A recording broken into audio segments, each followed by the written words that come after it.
Big news. I have some important news for you. Interesting news. It's Blake and Aaron's Spilling the Tea with Sandy. K-Man's top news headlines of the day from CMR. Brought to you by J. Michael Fashion for Everyone. Good morning, Sandy. Hey, good morning, Blake and Aaron. How are you guys doing today? Good. Sound like you're feeling a little bit better? Yeah, small baby steps. We're getting there. Yeah. Happy Tuesday. Another rainy day in the forecast for today. It feels like winter the last 2 days. I know, right? I know. It's Look kind of up the nice, window. though. Yeah. When I was up at 6 o'clock walking the dog, it was like nice and breezy. Yeah. As a matter of fact, RCIPS has launched their Winter Guardian Safety Campaign. Okay. Remember when it was Christmas Cracker? I do remember Christmas Cracker. Nice. As Aaron says, it should be they should be out there conducting these operations every day, Yeah. not just in the house. How did operate people, in morning show? how did people make it through the new roundabout yesterday? I was impressed. We were too. I mean, it was rainy when we went through. Like when I went through, it was really rainy. It was bucketing down and dark, so it was a little wild. It was really nice to see them out there with the lights. It's all lit up, and the people stood out there for hours in raincoats. Yeah. It was good job. Yeah. Well done. Awesome. All right. So listen, couple bits and pieces that I think we didn't really get to yesterday. So let's wrap those up. A man has been identified. Now, this is one of those kind of bizarre stories. Remember last week we said that skeletal remains were found in the mangrove area of East End. Yeah. And so everybody was like, oh my God, we're like, what could that be? What mystery is this? Well, it was solved rather quickly after police confirmed that the identity of the person is Mr. Adrian Williamson, who was reported missing on July the 6th of 2022. Wow. 26-year-old at the time. Yeah, I remember that story because I remember his family reached out and they were like, help us find him. Yeah. So sad. But at least they have some degree of closure. So, yeah. Wow. Kind of crazy. Mm-hmm. All right. And there was another sudden death over the weekend that the police are investigating as well. There was a bit of an unusual story. We won't go into too many details, but let's just say that a couple scammers in Jamaica, they're involved in the scamming business. Siblings actually had a bit of a situation that did not end too well for them. So, crime doesn't pay. Any person listening to the program who might be thinking, oh, I'll just scam somebody, it's easy. Remember that it never pays off. CMR has access to video. We know that the MASH unit is investigating the situation where a group of young men showed up to residents in West Bay armed and ready to fight a teenage occupant who was inside of the building. Wow. Pretty wild story. And I almost wouldn't believe it if we didn't have video evidence of it. It's one of those things where somebody tells you that and you're like, that sounds a bit crazy. Mm-hmm. All right. Cayman Airways left some 200 bags behind. Yeah, what was that story? Yeah, I don't. Yeah. Yeah, over the weekend. Are they going to find the people who did that? Well, So I'm confused. So what happened? so- The plane took on too much fuel? yeah, so the plane basically, my inside sources say that how it works is people in Grand Cayman, they do the load based on number of passengers, number of bags, Mhm. and then they figure out how much fuel the plane actually needs because there's a very, very strict requirement about when the plane lands, not taking off, not so much Right. taking, That's right.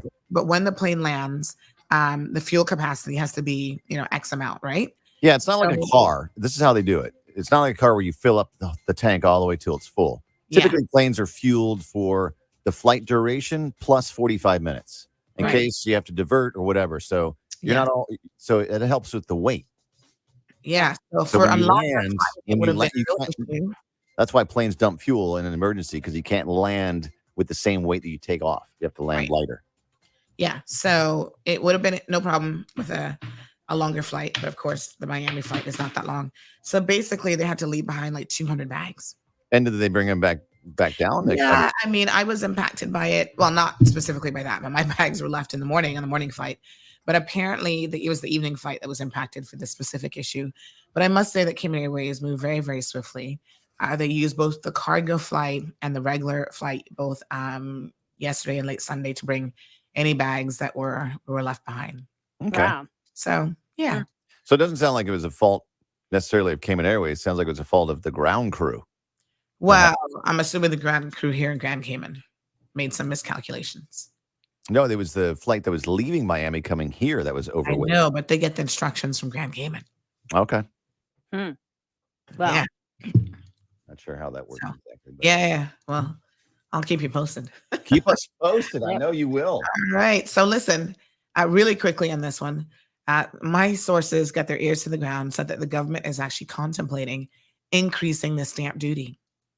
Because, they don't have the money that they were just giving away a couple days ago. well, obviously. So one thing that they're talking about is increasing stamp duty. They were it was on the table for upwards of 15%. Wow. Developers and real estate folks were like, what? Are you crazy? And then they're thinking that it'll make us all feel better if they say, well, we won't come for Caymanians yet. We're going to just do it for expats in the rich areas or the rich areas where Caymanians probably are not purchasing property. Wait, what? That's kind of rude. Yeah, I'm going to keep you guys updated on this one because I think Wow. this is backfire. Yeah, that's assuming a lot about your It own sure, people. it sure is. That sounds like litigation to me. Yep, I'll keep you posted. All right, right. Sandy. I know you will, and we'll catch you tomorrow for the Wednesday headlines. Have a good one. You See too. you later. All right, folks. Good morning. Happy Tuesday. As I would say, what a hot mess. Let's kick off our Tuesday show. In 4, 3, 2, 1. Bigger, better, bolder. The cold, hard truth is taking talk to the next level. Right here on Bobo 89.1 FM, Cayman's Community Radio. We are still spilling the tea and committed to being part of the change that Cayman so desperately needs. Join Sandy Hill weekdays from 7:30 a.m. for Premier Access, Cayman Voices, Truthful Thursdays, and much more. Cayman's #1 talk show is now bigger, better, bolder, and more than talk. Getting results with hot topics, consumer reports, court exposés, and more. I've come to set the record straight. I've come to shine the light on you. Let me introduce myself. I am the cold, hard truth. Now, from the CMR studio in Grand Cayman, live, direct, it's the cold, hard truth. Now, join the conversation on 345-936-2626. That number again is 345-936-2626.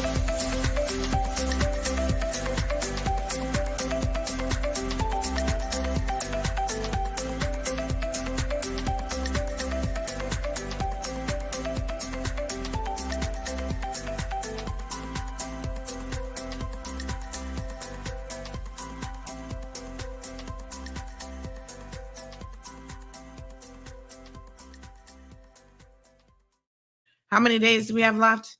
Hold on.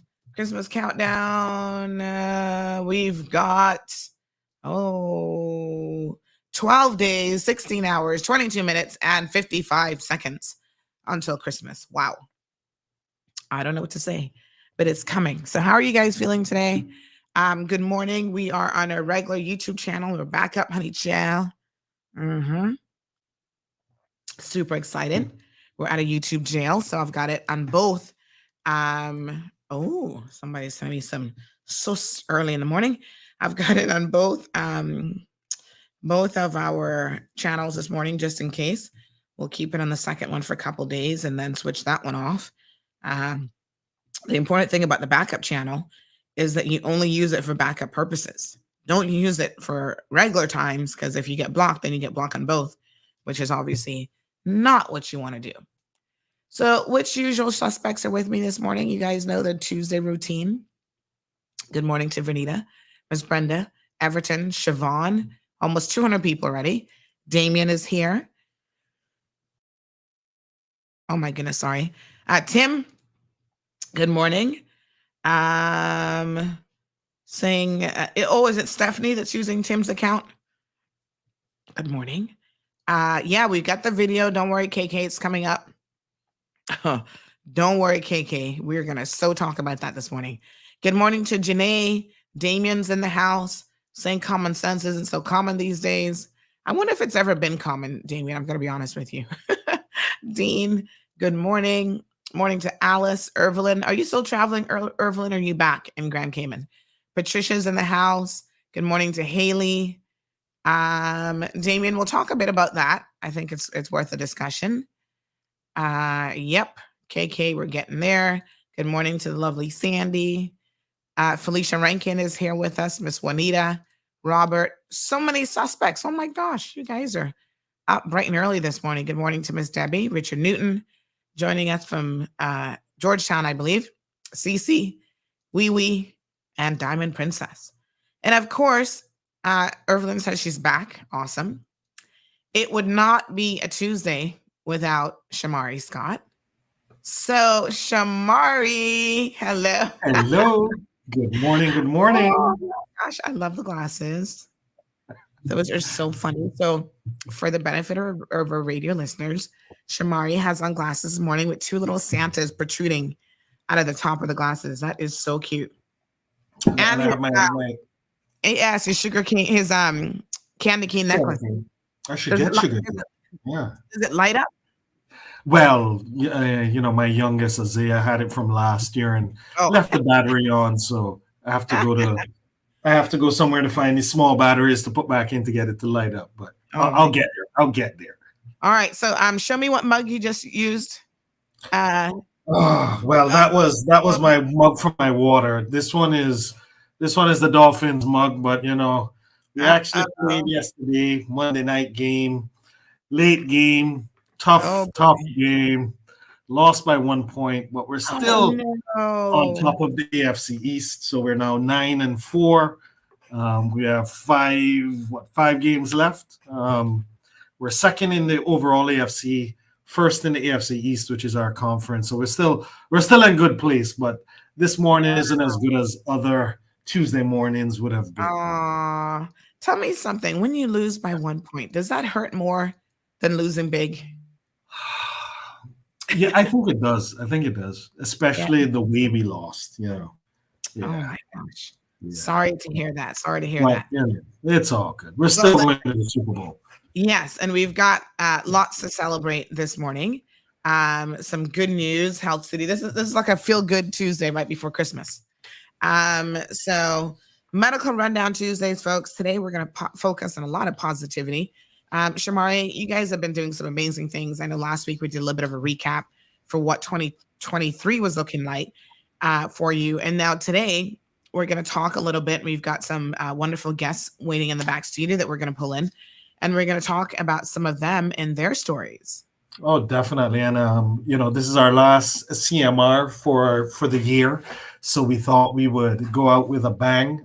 Just speaking about a lot of the positivity that happens based on Health City being here, not only for the local community, but also for those from overseas that happen to be on island or who actually travel in at times for procedures and surgeries.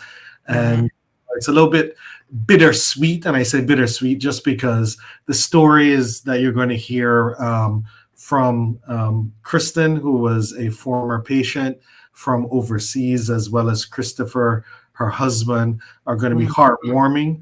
However, Chris Malloy is a Patriots fan, and therefore I'm sure he's going to rub in the fact that the Dolphins lost. So that's what's bitter about it. But what's sweet about it is that we obviously have emergency cases that come to triage.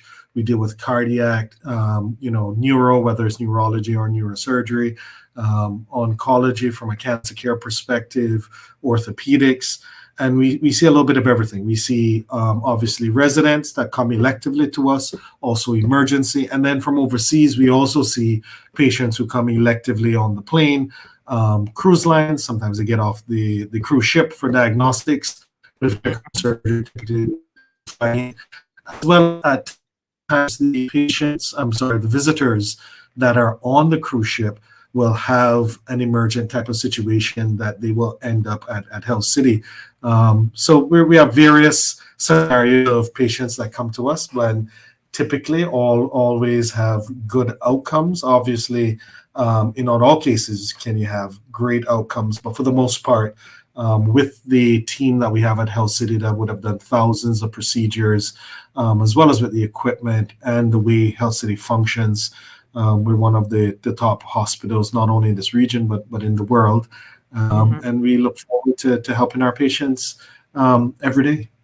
Yeah. And the good news is it doesn't matter whether you're a Dolphins fan or not. They help everybody.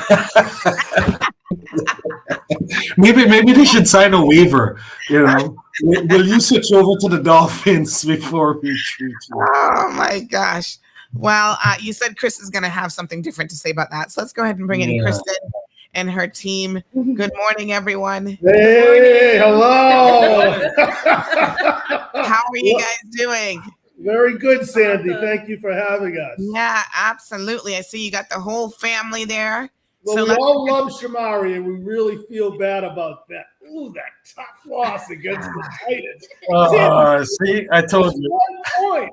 Just one. Oh, my gosh. Unbelievable. Let me be clear. Losing by one is much more brutal than losing by multiples, okay? Yeah, I was kind of wondering. The good thing, Sandy, is that the Patriots get beat by like 3 touchdowns this year, so we don't have to worry about losing by that 1 point, Sandy, to show our gratitude to Health City and Shamari, I've been holding this wonderful Gillette customized dolphin razor for Shamari. So when we go back to the island, we have this made for Shamari. Okay. We need a close up to make sure that isn't the Patriots. No, that is a dolphin. There we go. Okay. Okay. Oh my gosh. Specially made, Sandy. When we get back to the island, I am bringing this with me. Absolutely. You know what is so funny, Shamari? I was in Miami, and sorry for I'm still trying to fight this cold here, but I was in Miami over the weekend, and in Walmart they've got a whole section of dolphin gear. And I thought of you when I saw that section. I was like, oh, look at Shamari. He probably comes into Walmart and heads right for all the dolphin sweaters and everything else. Just to show you what fans we are, you should know, Sandy, the Dolphins has the second most winning record this season. They're only behind the Ravens. Although that tough loss could have put them in first place. Yeah. We have Hannah. So Hannah was with us when her mother became ill. And then my son Shane, he wanted to say hi to Shamari. Any chance we get to either say hello to him or harass him, we take advantage of. So tell us a little bit about how you came to be a patient at Health City. Do you want to give the background? You can start. That's fine. So believe it or not, we took for the first time ever a cruise with Disney, and we took Hannah, and that was about 3 or 4 years ago. Yeah. Was it 5? Okay. 4. Hannah knows more than I do, obviously. And her mom became violently ill out of nowhere. And it was I'm not overstating this. It was a life or death situation. So she was pulled off the cruise. We'd never been on the Cayman Islands, never really even knew about Grand Cayman. Most of our travel for business has all been U.S. based. Actually, I just came in yesterday. So we were escorted off the ship very quickly, ferreted over to Health City. And I got to tell you, once the family in the U.S. Became educated on what was happening to Kristen and the dire straits, the first and every single recommendation was get off the island. You've got to get her back to the U.S. You've got to get her to Miami. Because no one really, just let's call it ignorance of the Americans, okay? We had no idea. So I remember pulling into Health City, and the first thing I was amazed by was the doctors. Okay, so this is a life or death situation. I can't even think. I've got to, first of all, manage Kristen. I've got to manage getting my daughter squared away. We actually had to get someone to fly out and pick her up and bring her back to Texas, friend of the family. But one of the first things that happened was the international department became very quickly involved, and not involved in terms of, hey, how are you going to pay for this? That would be the U.S. approach, would be sitting down and going through the payment schedule. They were more concerned about, do you have a place to stay? How can we help you? Let's figure out what we can do together. Let's put together a plan. And then the doctors started coalescing around us. And I immediately started getting a very wonderful feeling about the facility. and very impressed by it. And it was amazing trying to balance the pressure, well intended from family to get Kristen off the island, to myself saying, hey, geez, you know what? This really feels like a very professional facility. And there's no way. Now, we live in Boston. We have some of the top hospitals in the world here. I'm not degrading any of their care. It's excellent. We go to Mass General ourselves. But what I was most impressed with was the time the doctors and the medical staff were spending with me. I mean, honestly, if you had said to me, hey, Chris, what's 1 + 1? I'm not sure I can answer it today, to be honest. But back then, I'd have absolutely no chance. And it was a very stressful situation. And I knew, so Kristen's health has been immaculate, never had a problem, never had a health issue, nothing. So I'm looking at her saying, this is it. This is going to be tough to go. And I'll let you jump in, Kristen, but I was immediately impressed by this stuff. I'll leave you with this thought. So Dr. Deepak was the attending physician. I believe that was his name. And we had a chance to fly Kristen off the island. And I remember grabbing Dr. Deepak and saying, I want her to stay here. Please don't move her. Yes. And I'll never forget, I was really worried they were going to take her away from the great care she was getting. And I remember Dr. Deepak saying to me, you know, Chris, I'm sorry, I've missed a lot of calls from the U.S. Yes. So I'm not sure we're going to be able to get your wife back. And I'm like, that's absolutely fine. Yeah, we didn't really plan to be there, right? So you don't ever think something like that's going to really happen to you, especially when you're on vacation. And I think it was actually fate, because I was so ill, they probably could have taken me off in Cozumel, which would have been quite frightening thinking about it now. Back to that. So, the ability that I was able to make it to Grand Cayman was just very fortunate for us, because like Chris said, you don't think of anything like that ever happening.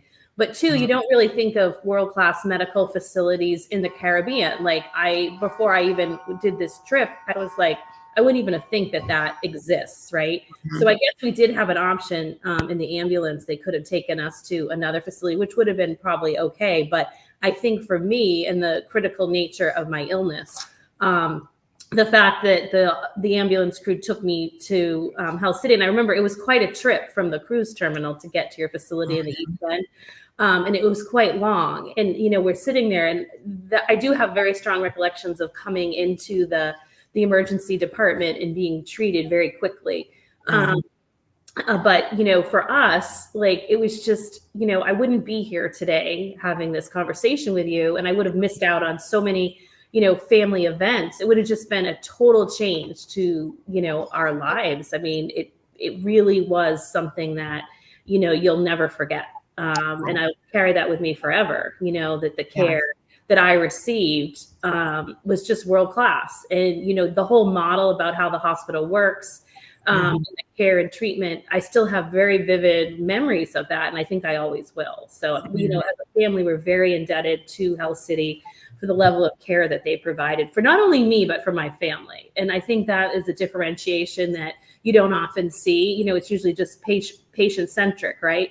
But with you guys down there, it was like a whole team approach to take care of not just me, but my care provider, which, as we all know, to be the care provider sometimes is more difficult than to be the patient. Yeah, absolutely. All of Chris's needs were taken care of as well, not just mine. So mentioned, Sandy, here's an interesting story. So when we came back to the U.S., Kristen went into Mass General. For folks that don't know about Mass General, it's probably one of the most premier hospitals in the world. And so Kristen went into Mass General, and she had a line of doctors. And the first question they said is, what is it like to get treated in the Caribbean? They were blown away. And we were like, well, Health City, Harvard Business School did a whole study on them. So they started interviewing Kristen about her experience about Health City. Oh, wow.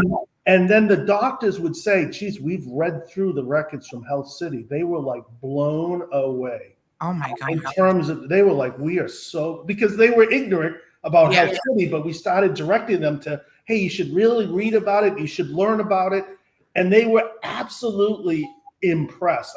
We had not seen the notes, but the doctors were like, oh my God, talk about detailed and being specific. And in terms of the value equation, because I think this comes into play a lot. So I'll just put into perspective. We were in Health City, I think almost 3 weeks. I think 2 of the 3 was ICU. So we're there thinking about almost a month. I thought it was a month. Was it almost a month? Mom was in the ICU for 2 weeks. Then she was in the hospital for 1 week, but then you had to stay in the house. Oh, Hannah Bear's educating dad. It feels more like a month. Bosses that you know exactly what happened. Like get rid of Pops and put Hannah in the interview. Was Hannah reading through those doctor's notes? She seems pretty well versed in exactly what happened. Yeah, it's kind of like educating me. But so the 1 week stay in Mass General was about Health City was about a third of the cost. So said another way, we spent a month at Health City, and I'm telling you, we had an easy choice. Kristen's mom, every single relative, get her off the island. Get her off the island. It went from that discussion to don't leave the island. Don't leave Health City. I'm not taking her anywhere. So we had that choice. And the only reason I bring up the financials, because it's important. I think one of the things Health City is trying to do is make world-class healthcare more affordable to the masses. And we were just blown away by that. And the other thought I'll leave you with is it's not just the hospital. So I was on my own and I would walk up and down. I think that was outside the blowholes, that beautiful wall. In East End, yes. Sandy, I would say, so I was pretty much lost. I'd go there for a walk up and down. And I can't tell you the number of Canadian people that would pull over and say, are you okay? Is everything all right? Wow. It wasn't just because I was on my own and I was living either at the facility, the hotel that's on the facility or a little further down on the East End. But the Canadian people, the feeling of the island, the feeling of support, I was never alone. Even when I would go pick up dinner or something, people would see me alone on the island and come over and talk to me. So one of the things that really amplified the experience of Health City is where they've decided to locate the facility. There's nothing like, in my opinion, I have goosebumps now just feeling it, of the Canadian people, the kindness, that came in kind. I got a little education of it as time went on, but I can't tell you the number of people that pulled over that took the time to say, hey, is everything okay? Wow. And let me tell you, if that was happening where we live in the U.S., I think I'd start running down the street a little faster. But on Grand Cayman, it was just like you never felt alone. Yes. I mean, it was even. Remember so you talk about the doctors and the quality of the healthcare. What I think what Health City doesn't get recognized for, from the custodian up. So there was a woman that was always cleaning the floors and would always see me. She would come over and start talking to me to make sure I was okay. She was like, honey, I saw your wife today. She really looks great. You're talking about from the very moment you walk in. And just that woman coming over to say those words to me. There's not enough money in the world to pay for that. The greeters at the hospital, when you walk in, they typically have a greeter, or at least they did back then. From the moment you walked in, the cafeteria manager who knew we were under serious pressure would flip Hannah a free cookie. You may not think, hey, what's a free cookie? It means a hell of a lot when you're looking at, your wife potentially dying. Right. Wow. So, oh my gosh, what an amazing story. So can we back up a little bit, Kristen, and ask what happened to you? I mean, how did you get so sick on the cruise ship? Yeah, so I had some type of stomach issue that they don't really know. It's interesting what happened to me, like how I became so acutely ill so fast. So they actually, when I came back to the US, they tried to figure out what it was. And even the doctors at Health City, they had to treat me for the symptoms that I had. So I ended up developing what they call primary peritonitis, which is very rare. I guess it's only 5-10% of cases are like that. It usually is some other issue that within your, stomach that causes it.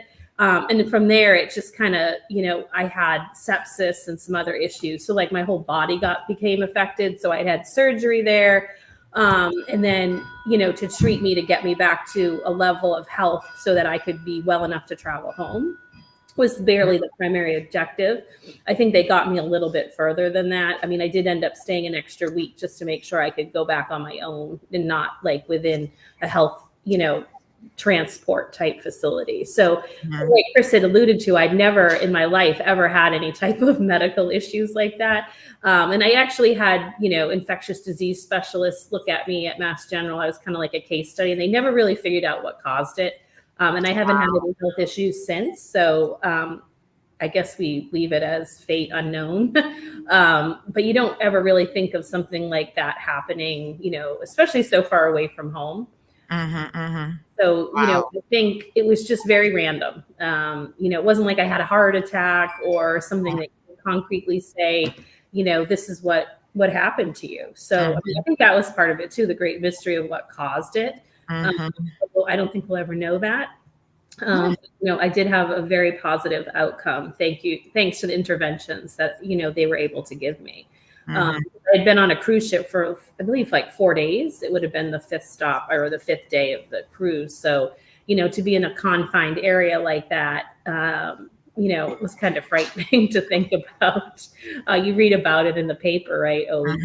Patient. And I do believe that, and I won't speak to it, probably Shamari could more, that you do treat quite a few patients that come off cruise ships. So, I was just really lucky that I got sick when I did, and I was able to get off the ship where I did, because I don't think the outcome would have been, very good. Oh my gosh. This is just so amazing.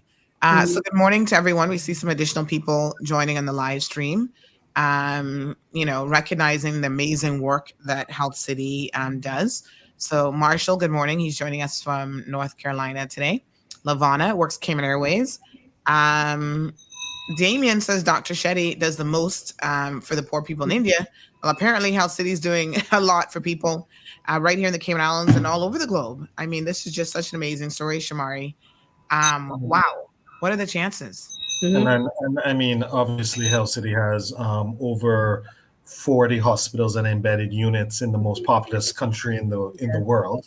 So, based on Dr. Shetty's vision and mission in life and being Mother Teresa's physician, he obviously is helping to give access to those that are less fortunate. At the end of the day, the whole model is to have the highest quality of healthcare through being able to see as many people as possible. You're able to lower the price, but through efficiencies, you're able to get the highest quality. And that's why Harvard Business, would have had, studies about us. Harvard Business Review has written articles about us, as well as even within Harvard, they use it as a case study to show how you can have, obviously, when you go back to marketing 101 and business 101, the higher quality of the product, the more the price. And this is the anomaly where it's inverted, where you have a high quality product, but based on the model, we're able to charge much less than other areas would be able to charge.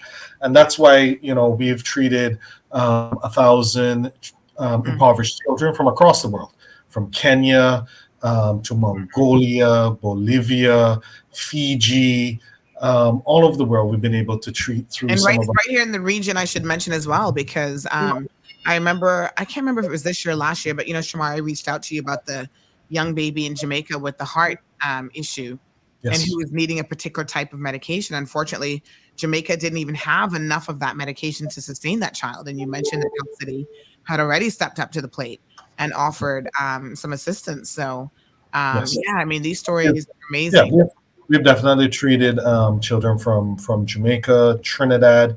Quite often we get children. We have an event with the organization in Trinidad to treat Trinidad pediatric patients from a cardiac perspective. St. Lucia, St. Vincent, the list goes on. El Salvador, Honduras. So we've treated from across the world, but that's obviously a part of the mission of why we're here. But outside of that, the amount of lives that we've saved in the Cayman Islands in and of itself.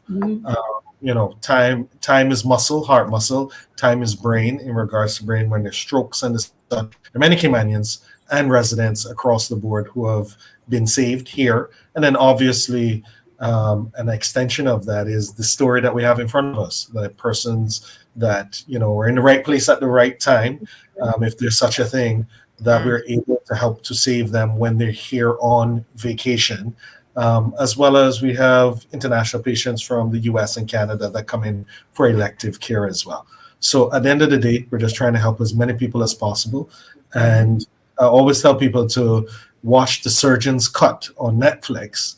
So it's a documentary that was done, I think it was the BBC that did it, where they took 4 medical savants across the world, all different areas of the body. And Dr. Shetty was chosen for the heart. So of all of the physicians across the world, Dr. Shetty was chosen to talk about his story, his vision, his mission, and to think we have an extension of that right here in the Cayman Islands, which once again makes Cayman a very special place.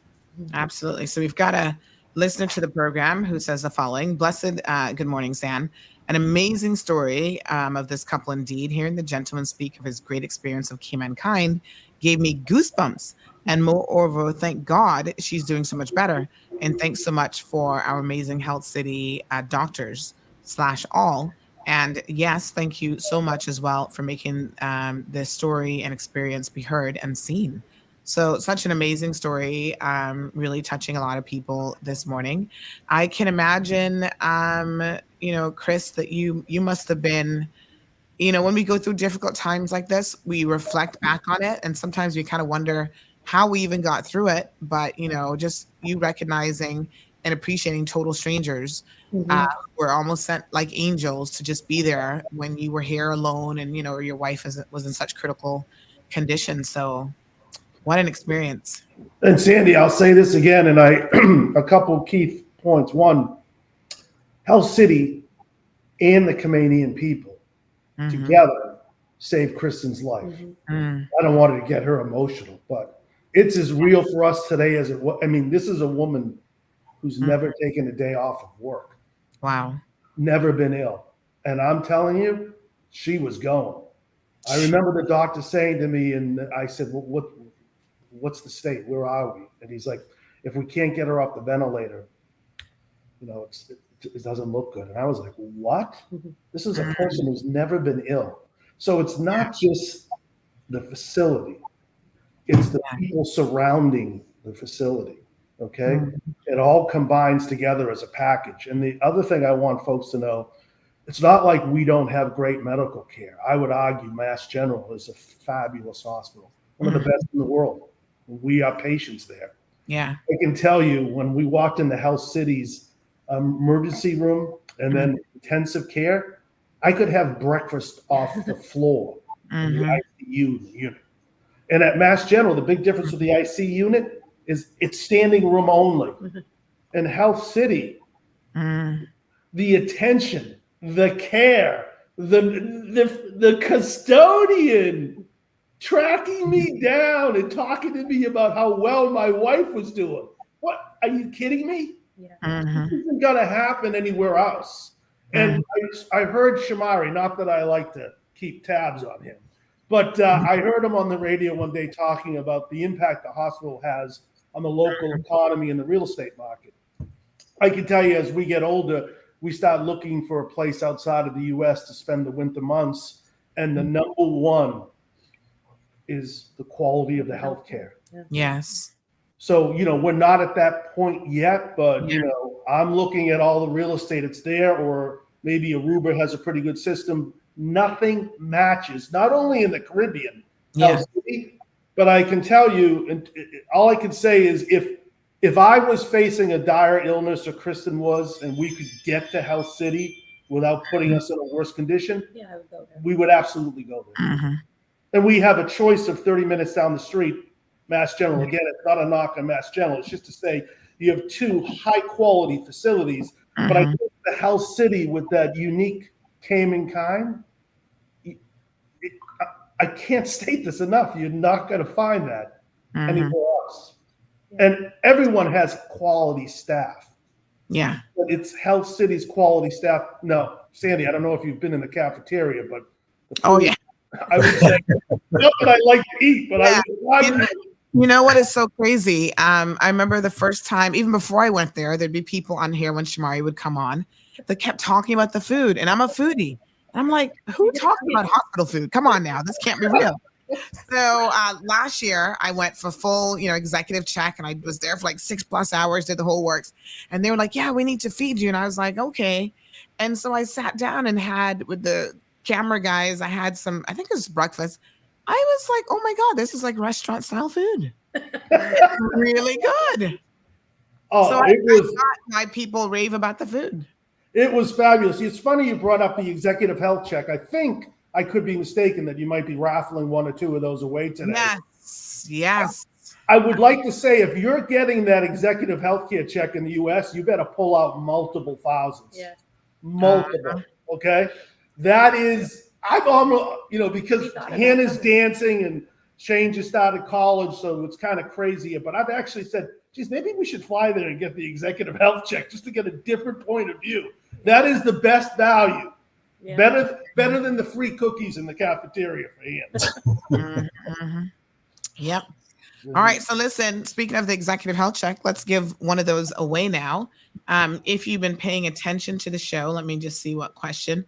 Shamari, shall we do where our guests are from? Yeah, that would be a good one. If people have been paying attention. All right. So folks, 936-2626 is the telephone number. If you've been paying attention and you know where they are from, give us a call. Where's my Jeopardy button? I'm sure they can guess from Chris's accent. What accent is that? All right, we got it. We got a caller. Good morning, caller. Morning. Good morning. Are they from Boston? Oh. Ding, ding, ding, ding, ding, ding, ding, ding, ding. Congratulations. I guess that was too easy. Yes, they are indeed from Boston. Yes. Only people from that area would dare cheer for the Patriots. So, Especially this year. I said to Shane, we have to give Shamari some give him some grief, and he's like, I'm not going to this down. All right, give me your first name, and I'm gonna put down the number here. Elizabeth. All right, so Elizabeth, congratulations. You just won this executive health check. Now, Shamari, remind Elizabeth and everybody else listening what's included in the executive health check. Well, it's the full workup. So the executive health check will have all of your blood work. You'll have your stress test. You'll have certain components to make sure that your heart is working as best as possible. All different components. So it's really just like if you have that car and you're going for that checkup, you check all of the different vital areas to make sure it's running smoothly. And if there are any blips on the map, then we definitely will make you aware. You have a physician at the back end that explains everything to you, explains what all your numbers mean, as well as may give you some advice in regards to whether or not you may need to change diet or if exercise is needed. But definitely, as Chris mentioned, I think the executive health check first came about when you would have executives that are obviously very valuable to their companies. So you need to make sure that they're in tip-top shape because that can affect stock prices and the such if somebody was to suddenly get ill and they're a major component of a company. And obviously it's expanded since then. So that's why it first came into event. And now we obviously, if you get a free one based on this, however, we make it cost effective outside of that. So to Chris's point, it will cost multiples of thousands if you were to do it in the US. And for executive health check, it's actually less than $1,000 US because we speak in US, everything that we do at Health City. And it's really to give access so that people can be able to get that checkup. And typically for those that have insurance, there's usually a wellness benefit from anywhere from $500 to $700 that you can use towards it as well. So even if you want to have some add-ons, then it would just be a few $100 more to be able to get the super duper package per se. Wonderful. All right, let's do another question. We're giving me a 3 this morning. 3, yes. Yes. All right. So, our guest mentioned that they were on a cruise, but what cruise line? What company was it? That's a good one. Yeah. You've gotta really been paying attention this morning. Sandy, that's a good one. Yeah, 936-2626 is a telephone number. As they say, the devil's in the details. So we want to know if you're paying attention to any of the details this morning. We got our first caller up. Good morning, caller. Welcome to the program. It was Disney. Yes. Oh, wow. Yes. There we go. Good job. So just give me your first name. Julie. Miss Julie, congratulations. And I'm going to just put down your number here, and I'm going to send this to Shamari. All right, congrats. Awesome. Thank you. All right, so we've got 2 winners so far. And if you've not had a chance to win yet, don't worry. We're coming to you. We're going to save that one for a few more minutes in. So we also have, speaking about positivity, Lavana says, thank you, sir. It's so refreshing to hear you speak about our Cayman kindness. The service at Health City is awesome. I know this firsthand. Keep up the good work. A few people were guessing New York, New Jersey, completely wrong. Shaka Zulu had it right. Boston, Aretha had it right. And Boom Flick was listening, said Disney. Sorry. Fighting this thing here, but all right. But since we're in the mood for good spirited things, let's have a look at your Christmas video, Shamari. All right.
That's such a nice video.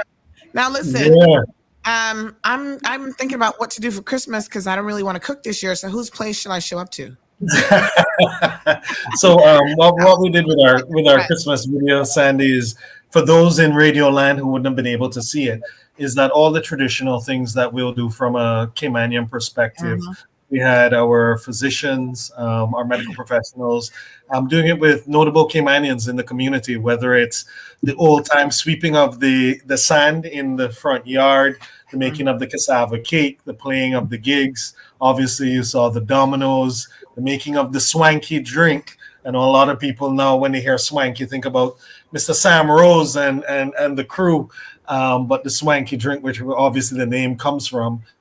We had, traditional ways, and sharing of that traditional Christmas meal was the best way we thought that we could actually depict the fact that Health City obviously has been here throughout the year. And this is a way now, outside of during the year, many Caymanians give us gifts of mangoes and rum cakes and cassava cakes as a thank you. But definitely during Christmas for us to share it together, we thought would be a good way to depict Health City within the community. I love it. So. Yeah, no, it's a great video. I love it. And like I said, I'm still looking for my invitation. All right, somebody's cooking this year. All right, so let's go ahead and bring Matthew McLaughlin into the program this morning. Good morning, Matthew. We just need you to unmute yourself when you're ready. Hello. Hi, Matthew. How are you? Matthew was having some connectivity issues. I think that's why his camera is off. Yes, we can hear you, Matthew. How you doing? Matthew, can you hear us? I'm good. And you? How's everyone? I'm having some connection issues, so I don't know how long or how good. Yeah, no worries. So what we'll do, Matthew, is we'll just talk about your connection and involvement with Health City. So you're actually part of the TVET training program for Caymanians. So tell us a little bit about that. So Sandy, let me just tee it up first, right? So we would have our healthcare explorers program, as you know, that connects Caymanians to Health City and to healthcare in general, just to see from a young age whether or not they're interested in healthcare. We would have started with 18 in 2014. We've had close to 40,000 interactions to date, 11,700 this program year in and of itself. As part of this, we have gotten licensed as a TVET institute in the Cayman Islands because we're offering pulmonology. We're offering phlebotomy as well as sleep lab technician courses, and now medical records training as well. So Matthew would have started with us in let me remember, it would have been October 2021 as a houseman. And then he moved and got promoted to our supply chain to be a porter in August of 2022. And then he also indicated that he wanted to be involved in something more technical. So in September 2023, we would have taken him on as medical records trainee as part of our TVET program under Dr. Druva, who is our medical director. So the physician who is in charge of all of the physicians at Health City as our medical director takes this program near and dear to his heart, and he's in charge of our TVET programs that we're rolling out. So not only, obviously, we want to convince people to become doctors and nurses, but there are all these other technical areas in healthcare that Caymanians can take advantage of, and Matthew is one of those. So I just wanted to tee it up. Mm-hmm. All right, Matthew. I'm not sure if he can hear us that well. Can you hear us? Sorry, can you repeat the last? Yeah. Yeah, no, I was just never saying heard if the you could last part. if you could just tell us a little bit about what your experience has been at Health City with the Healthcare Explorers program. My experience at Health City has been truly amazing. From a job, as an employee perspective, it's probably one of the best places I've ever worked at, and as a patient, one of the best hospitals I've ever been admitted to as well. But the program, it went smooth for me because I was in and out of jobs before Health City, and then they gave me a chance, and I just moved up from there, and I told them I don't want to go back out there looking for jobs and being having to do side hustles and stuff like that. So I told them, if you guys can invest in me, make me a more valuable person, then down the line, could probably make myself, better to serve Health City, because working there has really taught me a lot. And it's like how our guest said, it's not only the hospital, it's the people there as well, the staff and everyone there. They're, always making sure you're okay, even if they don't know what you're doing or who you are, they're still, checking in on you. Even me, I still have, staff that don't recognize me, ask me how I'm doing. They see me on a daily basis. But overall, the program was smooth. I transitioned well from the houseman in the porter position and now working in medical records. I have to give a big thanks to everyone that helped me and gave me this opportunity, because if it wasn't for them, I wouldn't be here with this certificate now in my hand. So I want to give a big thanks to Health City. Extra And Sandy, just to mention that Matthew sat his certification exam December 3rd, so it's recent, and he would have passed with an outstanding grade. So now he is going to be full-time in our medical records division. So it also showed that obviously if you have the right attitude, you work hard, you can start at any position within Health City, and we're going to work with you as anybody, but specifically, obviously, as a young Caymanian to go up the ladder to achieve and through our TCHT program, it now opens up another area of opportunity for other Caymanians like Matthew as well. Mm-hmm. Wonderful. Well, Matthew, continue on your positive stride, and we wish you well in this endeavor. All right. I mean, we realize that Matthew has a few technical issues there, but we also have a video testimonial from another one of your patients. So let's go ahead and cue this one up. Treatment from the time I got into the emergency room, the nurses took care of me 100%. It took the emergency room maybe 10, 20 minutes, max 20 minutes to do some tests. After that, they went straight into the cath lab. The service I got from the ED was phenomenal. They treated me like family here, and I didn't feel scared at all. All they kept saying was, "Don't worry, you'll be okay. You'll be okay." The care here, man, I can't say enough thank you to the doctors and the whole team here that took care of me and my family, because we had no place to stay. They helped us out with a hotel, and all of that made me really feel comfortable trying to recover. I am always taking care of the patient's needs. I'm a biomed, so I always look at the other side, but now sitting as a patient, they really did well here. Just to put it in plain terms, they saved my life.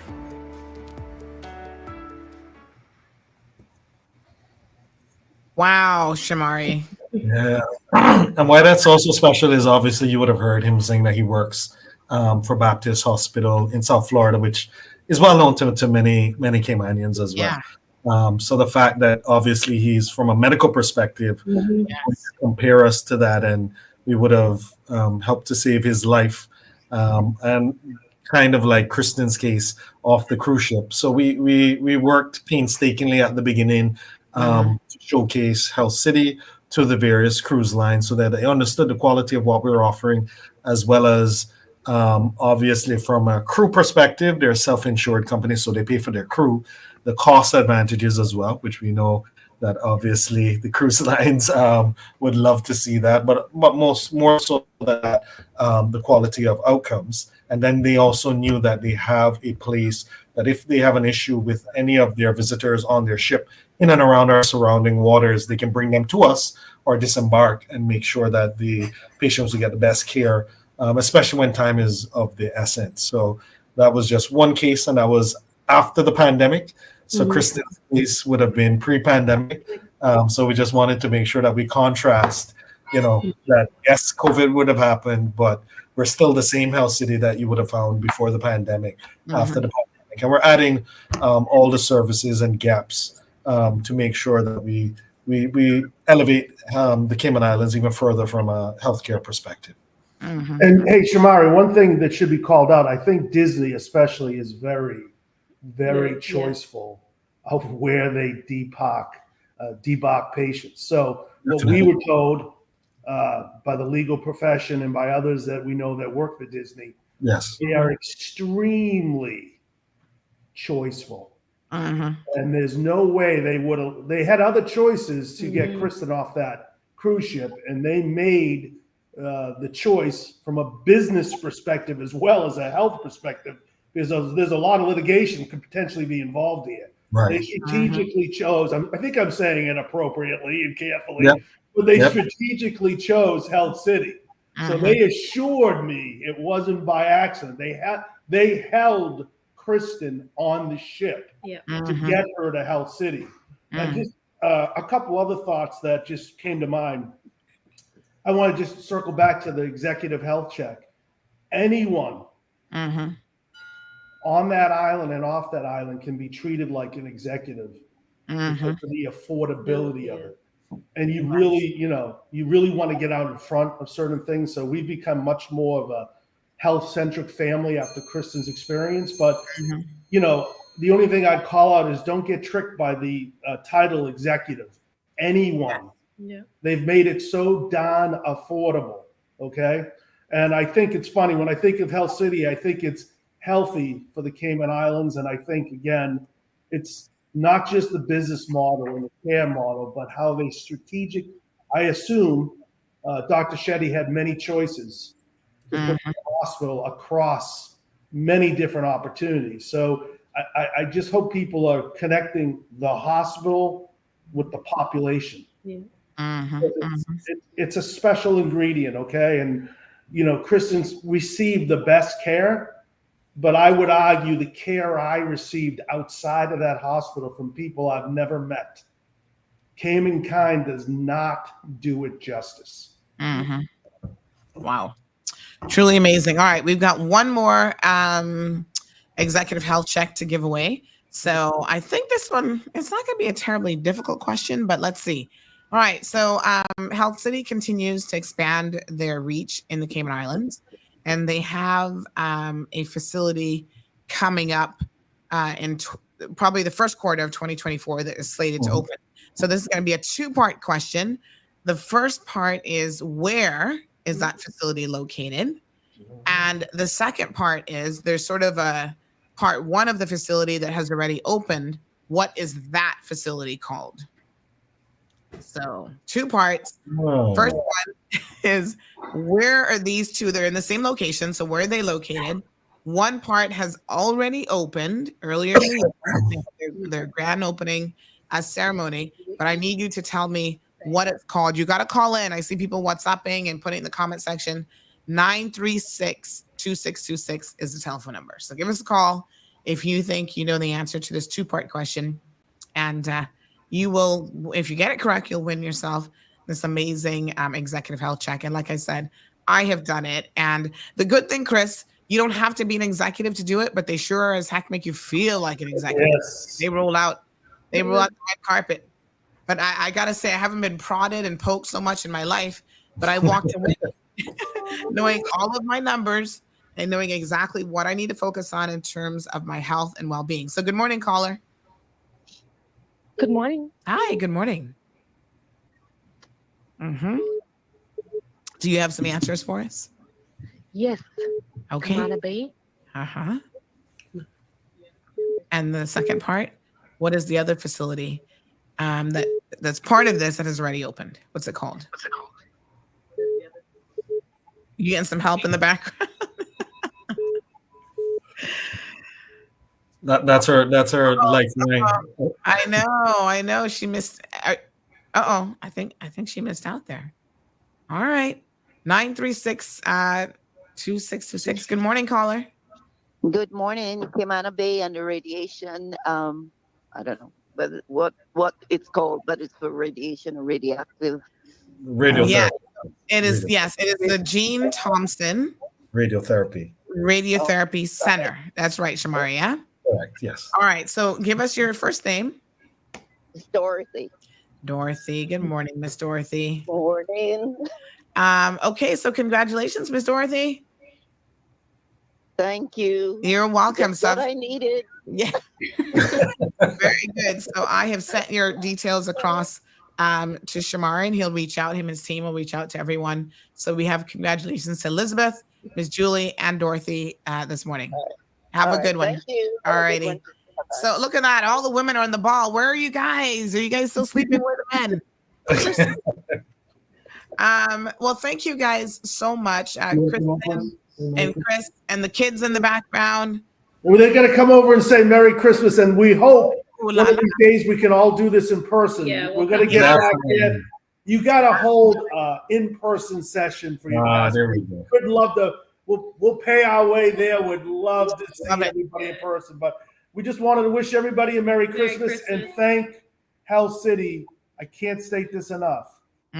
They saved my wife's life. Yes. Thank you very much. Hannah's mother, Shane's mother's life. And we can never repay that. And not just the hospital, but thank you to all the Canadian people on the island that took the time to check in on a old, fat, American that was totally lost in the island. And I really appreciate folks checking in to make sure I was okay. Ready? Merry Christmas. Merry Christmas. Merry Christmas. Thank you, Health City. Merry Christmas. Have a good one. Bye. Bye. All right, bye-bye. So, folks, that is Hannah, Shane, Chris, and Kristen, all the way from Boston. We appreciate them very much. Shamari, thank you so much for bringing these amazing stories to our listeners. Oh, definitely. And I mean, so Chris has been following us ever since, obviously, that incident would have occurred. So regardless which radio station we're on, Chris always seems to find us. He's a very busy man, busy executive, but he always keeps track of what Health City is doing, and he's going to visit us shortly, and I look forward to seeing him again in person, as well as obviously his lovely wife more than him, and the kids as well, because those Patriots fans, we can only give them but so much love. All right, Shamari, listen, we really appreciate it. So we're going to miss you now until after Christmas. We'll see you in the new year. Yeah, we'll see you February. Oh, February. Oh, my goodness. Yes. Okay. Yes. All right. Very, very good. Merry Christmas, everybody. Happy New Year. And the funny part is when we're off the radio, then everybody is like, when are you coming back on? Oh, we haven't heard you. So yeah, but Sandy will hold it down. Very, very good. Have a good Christmas. All righty. Merry Christmas. All right, folks. What an amazing set of stories there. Congratulations to Mr. Matthew. And by the way, just as a FYI, the Healthcare Explorers program began in June of 2014, and that they had their first class or first intake of 18 students. Since then, they've expanded their educational experience across 39,600 encounters with students in the Cayman Islands, 11,700 plus encounters for this program in this year alone, 2023. All right. So they got program for Caymanian students. They've invested in their Caymanian team members. I know Shamari has an amazing team there with him. One young lady from East End works very, very closely with him. So Matthew, who was on the program, again, is part of the TVET training program for Caymanians. And Health City, I didn't even know this, but they're actually registered by the Education Council as a technical and vocational institution who providing TVET training. So they got to have it together in order to get that level of accreditation from the Education Council. So there you go. I'm doing their part. And imagine that just in 2021, Matthew actually started as a houseman in the housekeeping department. So he went from housekeeping to, taking advantage of the TVET training program. So I congratulate him. He's now progressed and advanced himself to be the supply chain porter in August of 2022. And then after a year in that role, he expressed a desire for more advanced training and a more advanced technical position. So in September of this year, he was selected to be a medical records technician trainee. Look at that. Look at the progression of his career from housekeeping to supply chain porter and now medical records technician trainee. So folks, he is currently being trained by qualified technicians and recently completed an electronic medical records certification course from Penn Foster under a Health City scholarship. So again, they're paying for that, giving him work experience, and he's still able to, have a job and pay his bills and so on. So on December the 3rd, he sat his certification exam and successfully passed with a grade of 87%, outstanding grade. And so congratulations again to Matthew.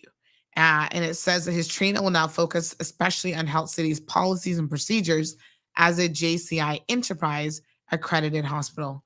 What an amazing story. I'm sorry that the connection with him was a little bit bad, but I wanted to expand upon, all of the things that he's done in just the last couple of years as part of the Health City team.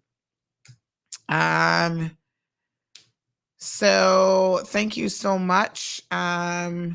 So Charles says, give Jack his jacket. Health City would not have been in the Cayman Islands had it not been for the vision of McKeeva Bush. Well, I wouldn't quite go that far.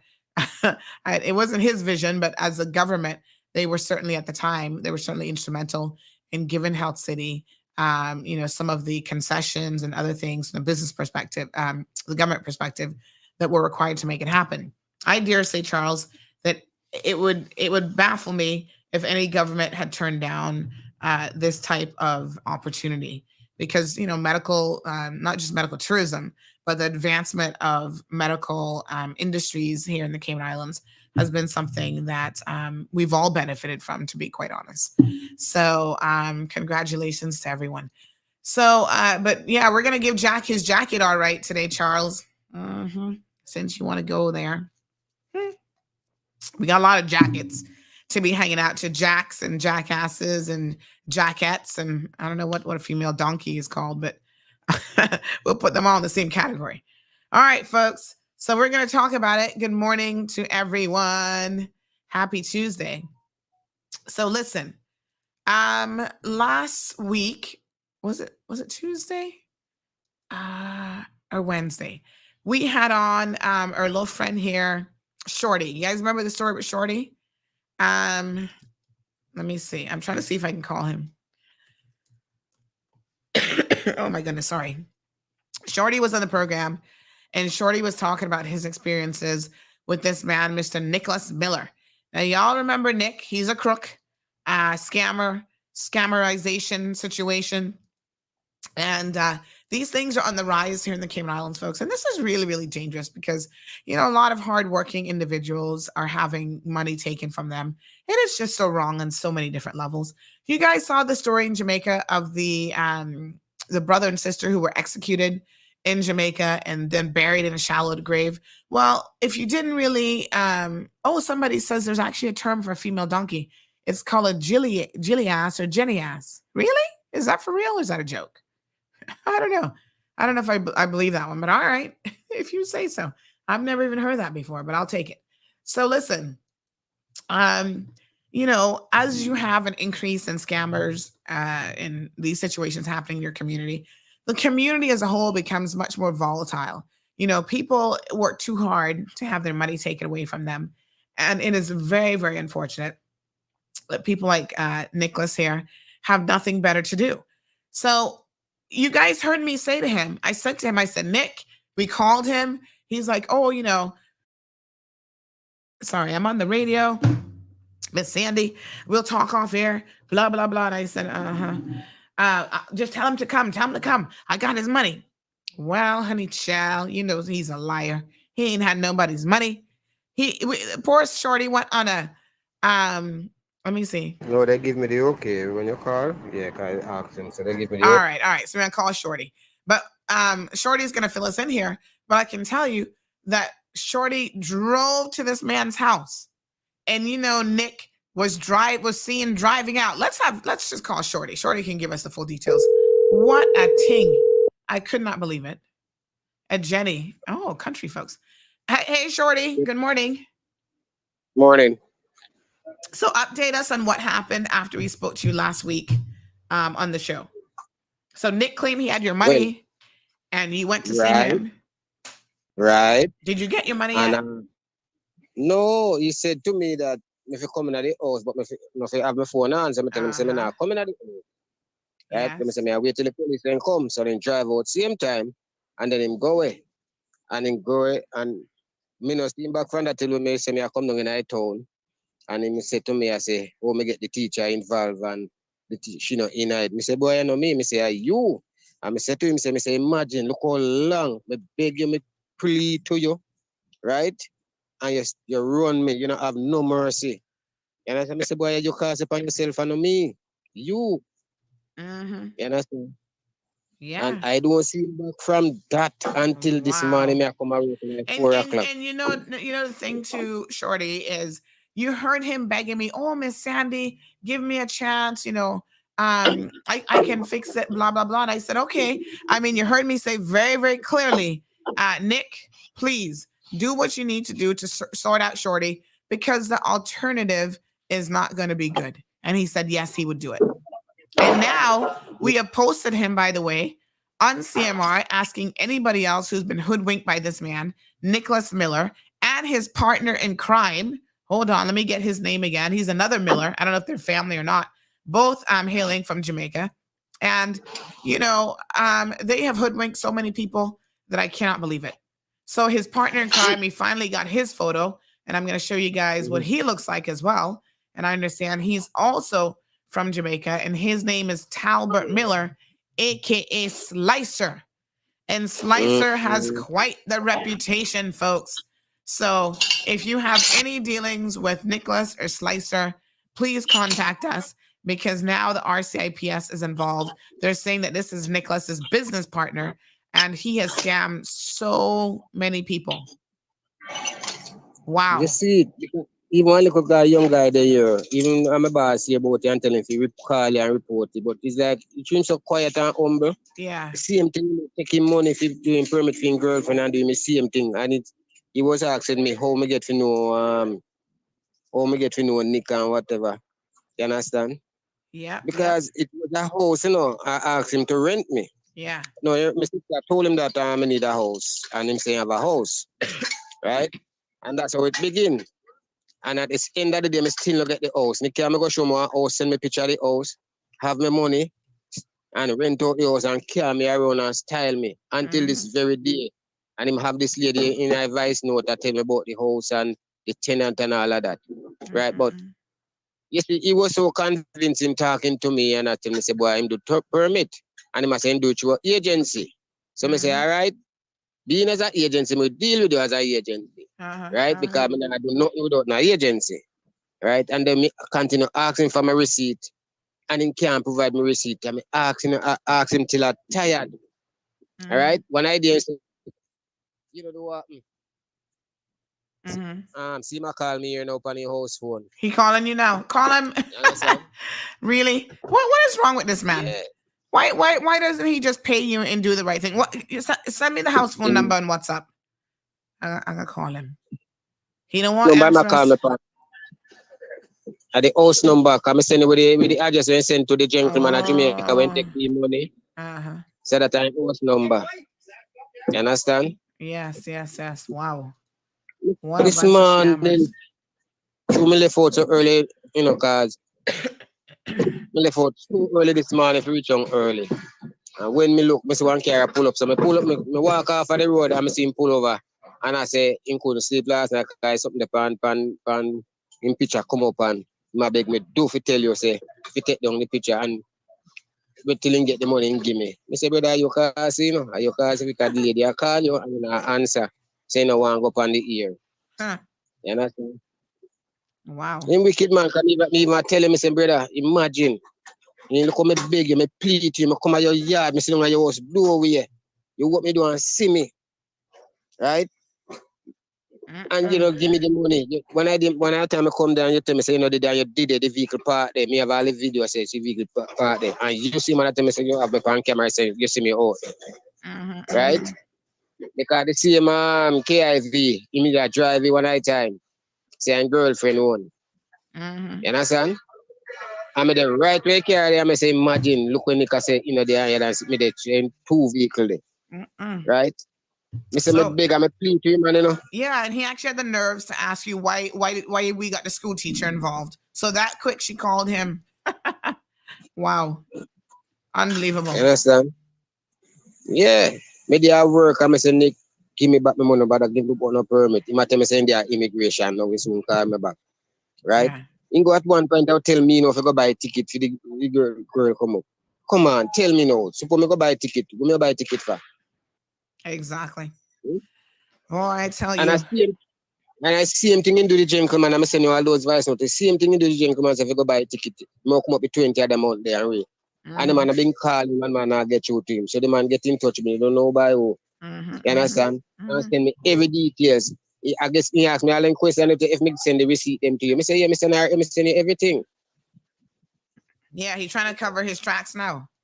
Of course. Yeah. But remember now, Nick was the same man who, when we first called, was trying to pretend like he didn't know anything about you in relation to no permit. So he's a liar. Yeah, exactly.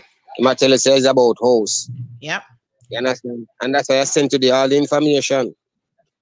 You understand? Boy. The man lied to me, man. Me said the man hurt me to the bone, man. You understand? Yes. He call me every minute, and then when he realized, boy, I get out in top, call me, my drive past me, avoiding me.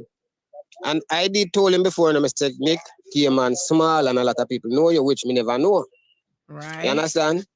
The young time I know now, when this go up, me realize a lot of people Nick hurt. Yes. Very unfortunate. And tell me, man, as a big man, me tell me say you're a big man, brother, you know, young boy, you're a big man. Me tell him that even when he talk to me the other day. Me say you're a big man, you know, little boy. Yes. You understand? Yes. And you have this attitude, brother. Me come to you, me beg you, me say, Nick, give me back my money. And the thing is everything is boy, Monday me go back in the half when me go have me collect money. Monday. There's no other SDA in the week. I pay Monday, Nick tell you. And you know, somebody else said the same thing. The lady with the rental that he owes rent money to said the same thing. He seems to like to tell people Monday. Right. I don't know what it is about a Monday, but anyway. Well, thank you for the update, my dear. And I'm asking anybody else who's had any dealings. Quite a few have already come forward with Nicholas. We're going to now try to escalate this matter with the RCIPS on behalf of the people who've been scammed by him. So please reach out. All right. May I say the guy, you know, and they work here, you know, and you know if we talk. So let me get him, me call him. Me call him back. Okay, there. All right. All right. Good. All right.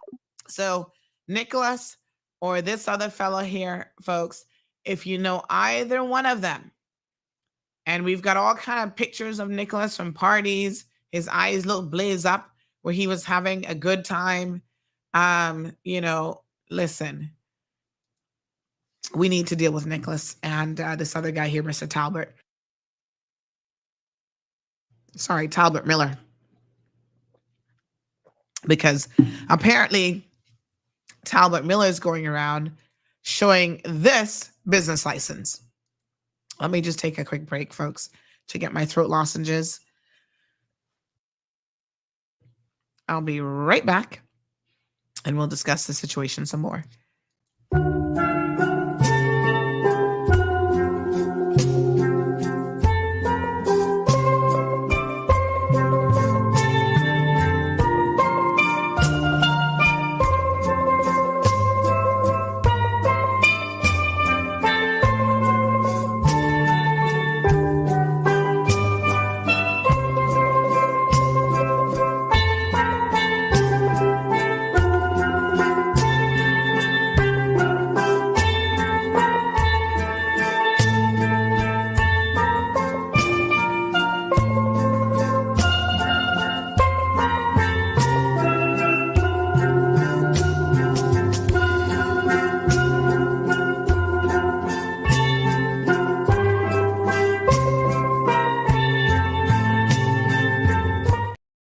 All right, folks, I'm back. My apologies for that. So Talbot Miller goes around showing this business license to people, claiming that, and this is what people have said to us, that he has work for you. So this is the MO that he uses, and he shows people this to try to convince them that he has legitimate work. So they say this is a document that he be using, telling people he has jobs and that he deserves whatever he gets. Now look at this other person who commented and sent us, let me see here now. This message says, "Good morning, Sandra. This man took $150,000 from my cousin in Jamaica for work permit and steal the money. He is, of course, a scammer." So that would be 150,000 Jamaican dollars, folks. Somebody said 150,000, what currency? Obviously, Jamaican dollars. So this is exactly what this man has been up to. So I'm taking all of your names and contact information.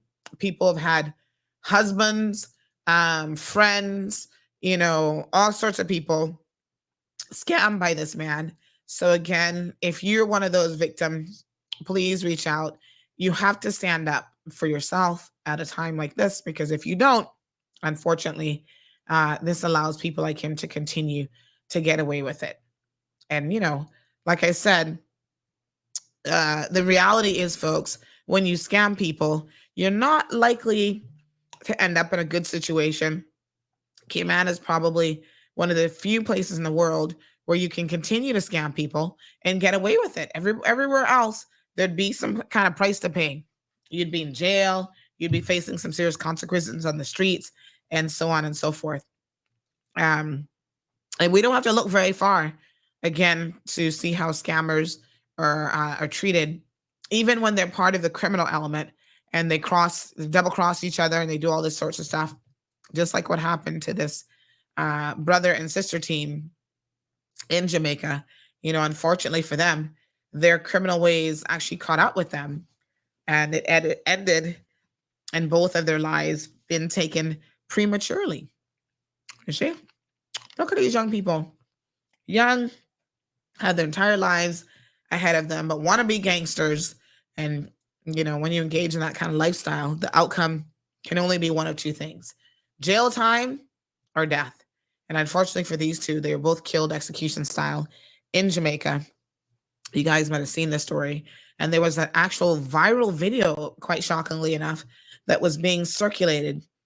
And not just a viral video, but also there was a voice note, I'm told, of the guy who was ordering the hit and who was planning it, telling them exactly what they needed to do. He's like, you know, we want him killed, and this is what you must do, and this is how you throw the bodies in the grave. And you know, there's no loyalty or respect amongst criminals. So 20-year-old Carrick Moody and Kenesha Moody, who was 22 years old, of Grange Hill, Westmoreland, reportedly killed over money gained through scamming. Their mother, Stacey Edwards, told the Jamaican Observer that based on a voice note, the two were killed because of their involvement in scamming, and they reportedly tried to cut their boss out of money earned. My God. No, sir.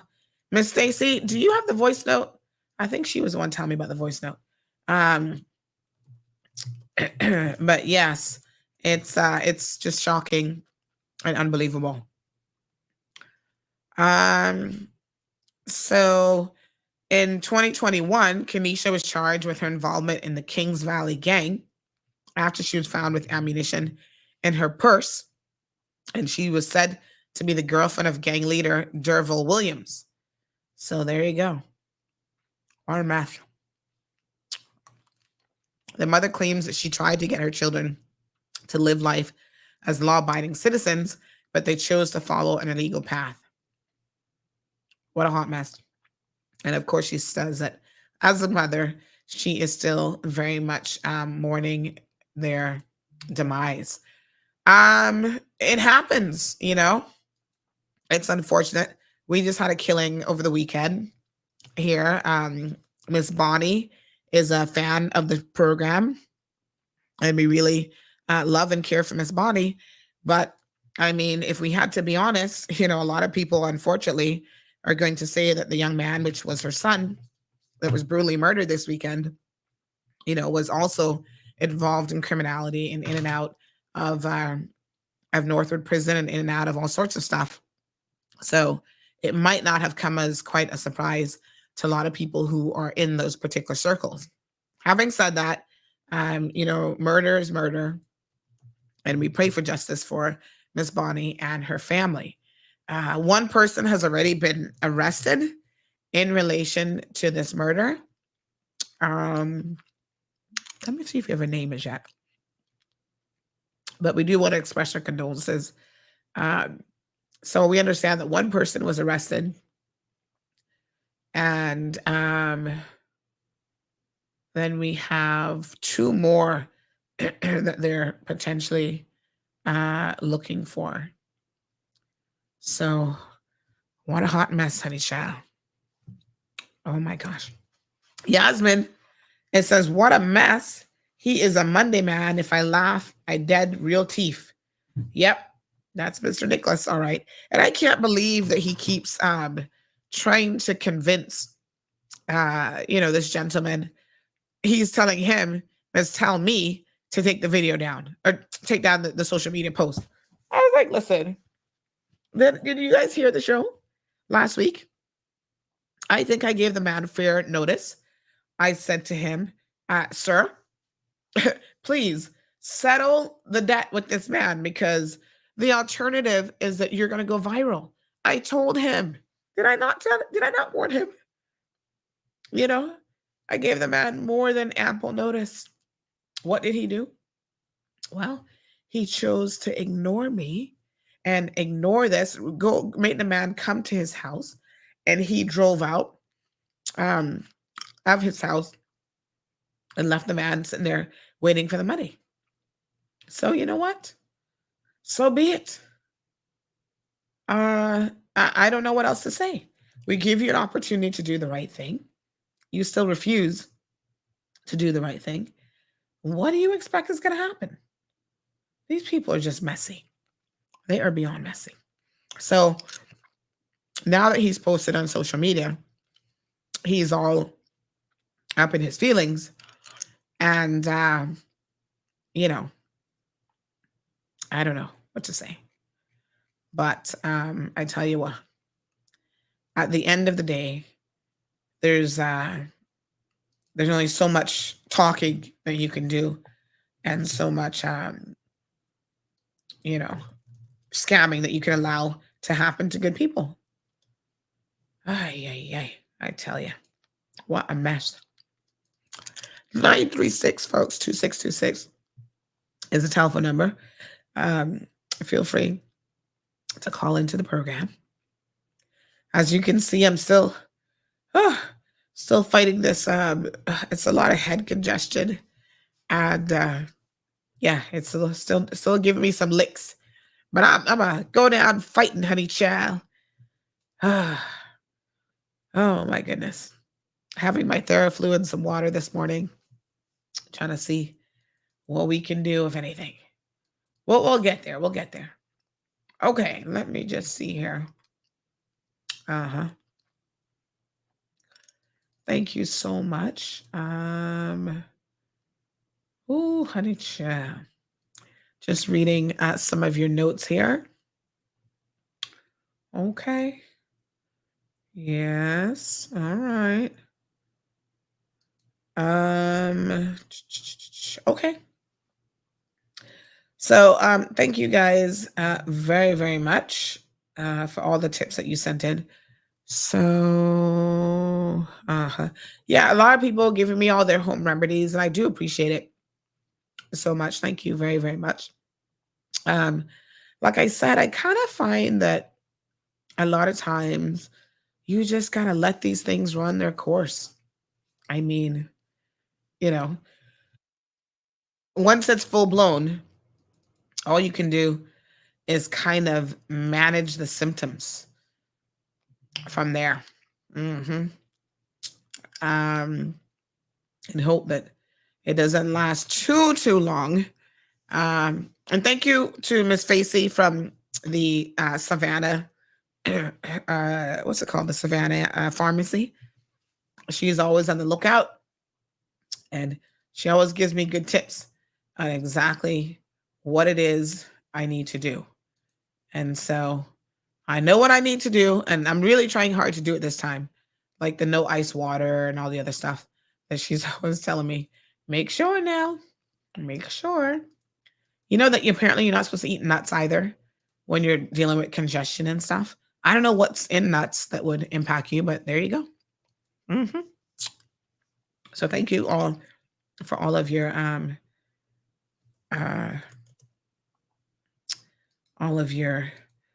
messages. All right, we're gonna see if Kevin. Apparently, there's one bad word in this. I'm gonna see if Kevin can clean this up for me. Bleep out the bad word. Okay, because remember it's for radio. All right. So someone says the Ricola lemon mint sugar-free. I actually just put one of those in my mouth. That's why you kind of hear me. This one is the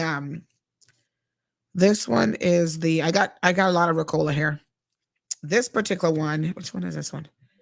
This is the lemon citron lemon or something. So yeah, I've got different flavors of the Ricola.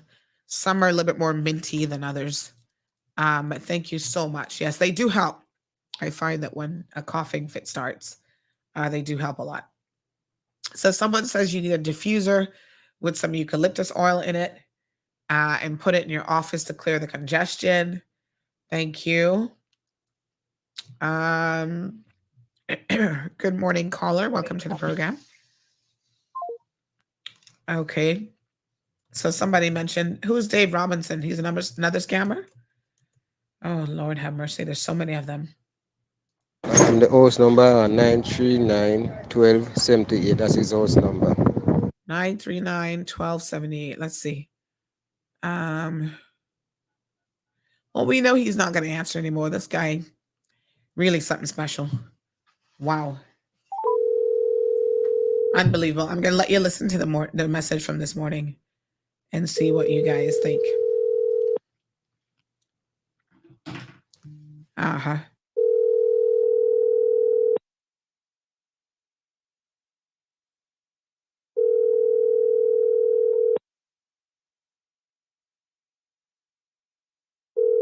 Yep, he's not going to answer. All right, so listen to this other voice note, folks. This again was from Shorty. At 4:47 this morning, he must have been getting ready for work.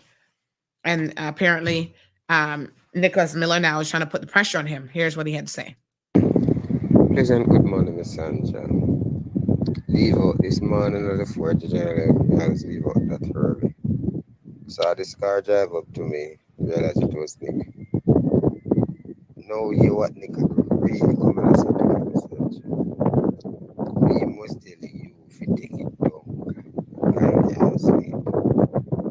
Eh? So I say, after all you do me talk to you, me beg me plead. Right? Let me say, you can see. You understand? I have no powers to tell you if you take it down because he has to face the fact. I say I want to work and he can't because you don't want the lady to find out. You understand? So, I don't know when I come to me with this man, I tell me if you tell you if you take it down. You understand? Saying see it last night and he can't sleep. You understand? I have no power to do that in because it is pretty bad all the night hard. You must face some consequence and I see it. Still not give me money. He want me say, he not have no money. I tell him, say, look on the amount of time you tell me say you do big contract. And get no money. Folks, lying does not pay.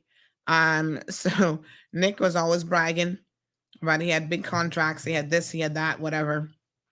And look now, what is the situation? So contact us if you are able to, because really and truly, we need to get some details to the RCIPS. Now, I do have a source that actually said to me that they have been reliably informed that Nick is thinking about leaving the jurisdiction. Well, CBC, RCIPS, y'all better get on it. You better get on it. Yep. That's what the streets are saying. So we shall see. Now, there's somebody else that has reached out this morning. Oh, we do have a call. Good morning, caller. Welcome to the program. Uh-oh. Oh, that was Nick calling us back. That scoundrel. Nick. Speak of the devil. He called back. He didn't realize where he was calling. Watch this now. Mm-hmm. Mm-hmm. Answer the phone, Nick. Be a man about it. Come on, Nick. Pick up the phone, son. Pick up the phone. Uh-huh. Yeah. He's not going to answer now, though. I'm sorry. He called us back, not realizing who it was. Yes, sir. Kathy says the court needs to, when they get their divorce, they lose their rights and to leave that they need to do woman or man. Well, if he's convicted, I believe is how it works, and he receives a certain sentence, then he is definitely ripe and eligible for deportation, provided his Caymanian spouse, which we've not yet been able to figure out who on earth is keeping Nick in the Cayman Islands. What Caymanian fool that would be. But listen, this guy here, the other Miller, we have on good notice that he's actually working on people's job sites, painting today. So while they're out there scamming people and whatever, they're also involved in out there working from other people and getting money. This is just, my goodness. Someone says, Sandra, I gave Mr. Talbert $950 for one work permit, and he thieved my money and only do a 3-month permit, and we didn't get any. It's not the congestion. Try Sudafed. My goodness.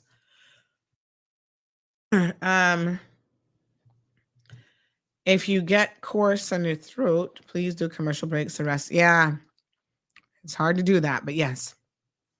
Thank you so much.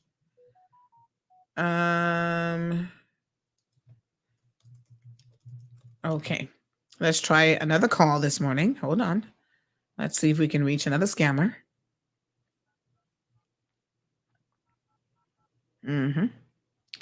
Let's see.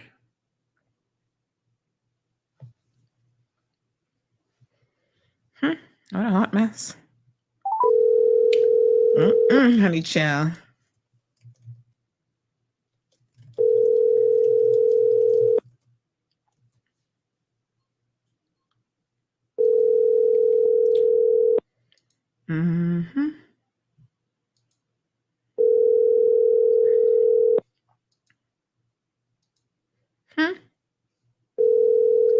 He's busy painting. I'm sorry, but the person you have called is unavailable. So that one's unavailable. He's painting. All right. Okay. So anybody knows how to reach Amy? This lady, her name is Amy Randolph. You're being asked to please contact the young lady whose vehicle you hit. We understand that the vehicle was hit on Saturday night on West Bay Road. And so,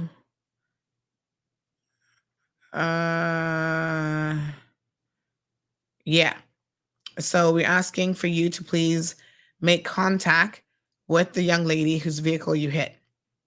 Some confusion here about insurance or lack thereof.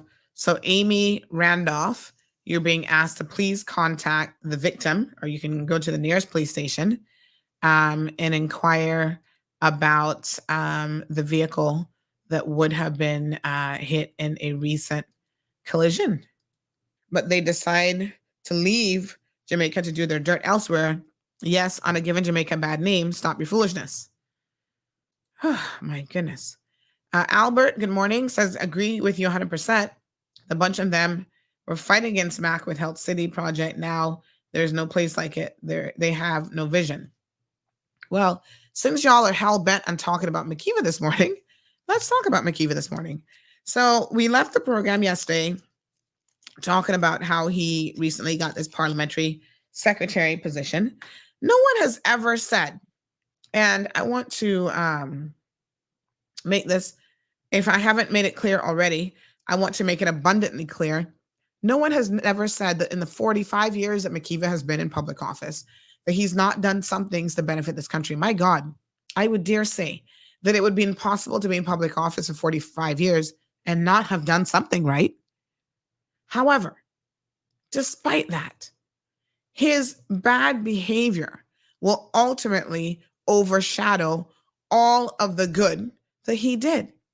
Because it appears to me that every time he was doing good over here, it was because he was getting a kickback in some other area, or he was getting some sort of additional benefit.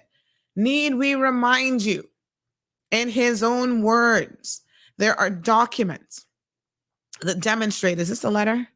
Right here with his signature on it, that he was getting a payout. My apologies, of over $700,000. Because way back in 2004, I think, or something, his cabinet was approving something for this what was his name? Stanley Thomas developer guy. So let's be very, very clear. This man isn't doing it or doing things just because he feels like, oh, this is my job and I should be doing the right thing for the people of the Cayman Islands. You need to explain the failure of the Cayman Bank, of all these other things that he has done. I'm just saying. So Charles says, don't forget Kurt was in office for 45 years and he did nothing at all. Well, we also don't have any concrete evidence of Kurt being corrupt like McKeeva Bush and assaulting people. And now in court, again, he's already been convicted. Kurt Tibbetts has never been convicted in the court of law. He has not been sentenced to jail time and all this other stuff. So y'all can sit here and defend McKeeva as much as you want. But his track record, unfortunately for him, is pretty crystal clear. Right? He has been caught in dead lies. He's caught having Mr. Parchment lie for him in relation to that situation.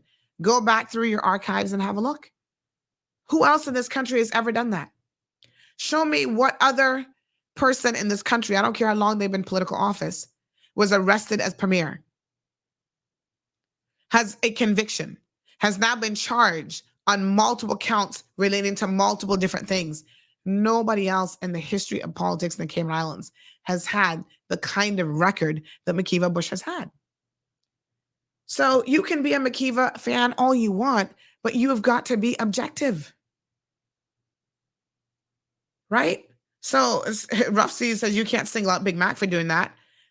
Then show me the evidence of somebody else having the stupidity to put it on a government fax machine. That is how bold this man was, right? Because he believes he is untouchable. Anybody else, I mean, let me be honest here. If you were going to take a kickback and get money on the table, you wouldn't be so stupid unless you are so used to doing it back then and it was so run of the mill and so usual and normal for you. You could stick letters like this on a government fax machine telling people to pay you the balance of $300,000. I mean, really and truly. I'll wait here all day and into next year for you to demonstrate where anybody else has ever done that. The rap sheet for this man is long. Y'all have got to stop defending McKeeva Bush. He should not be in public office.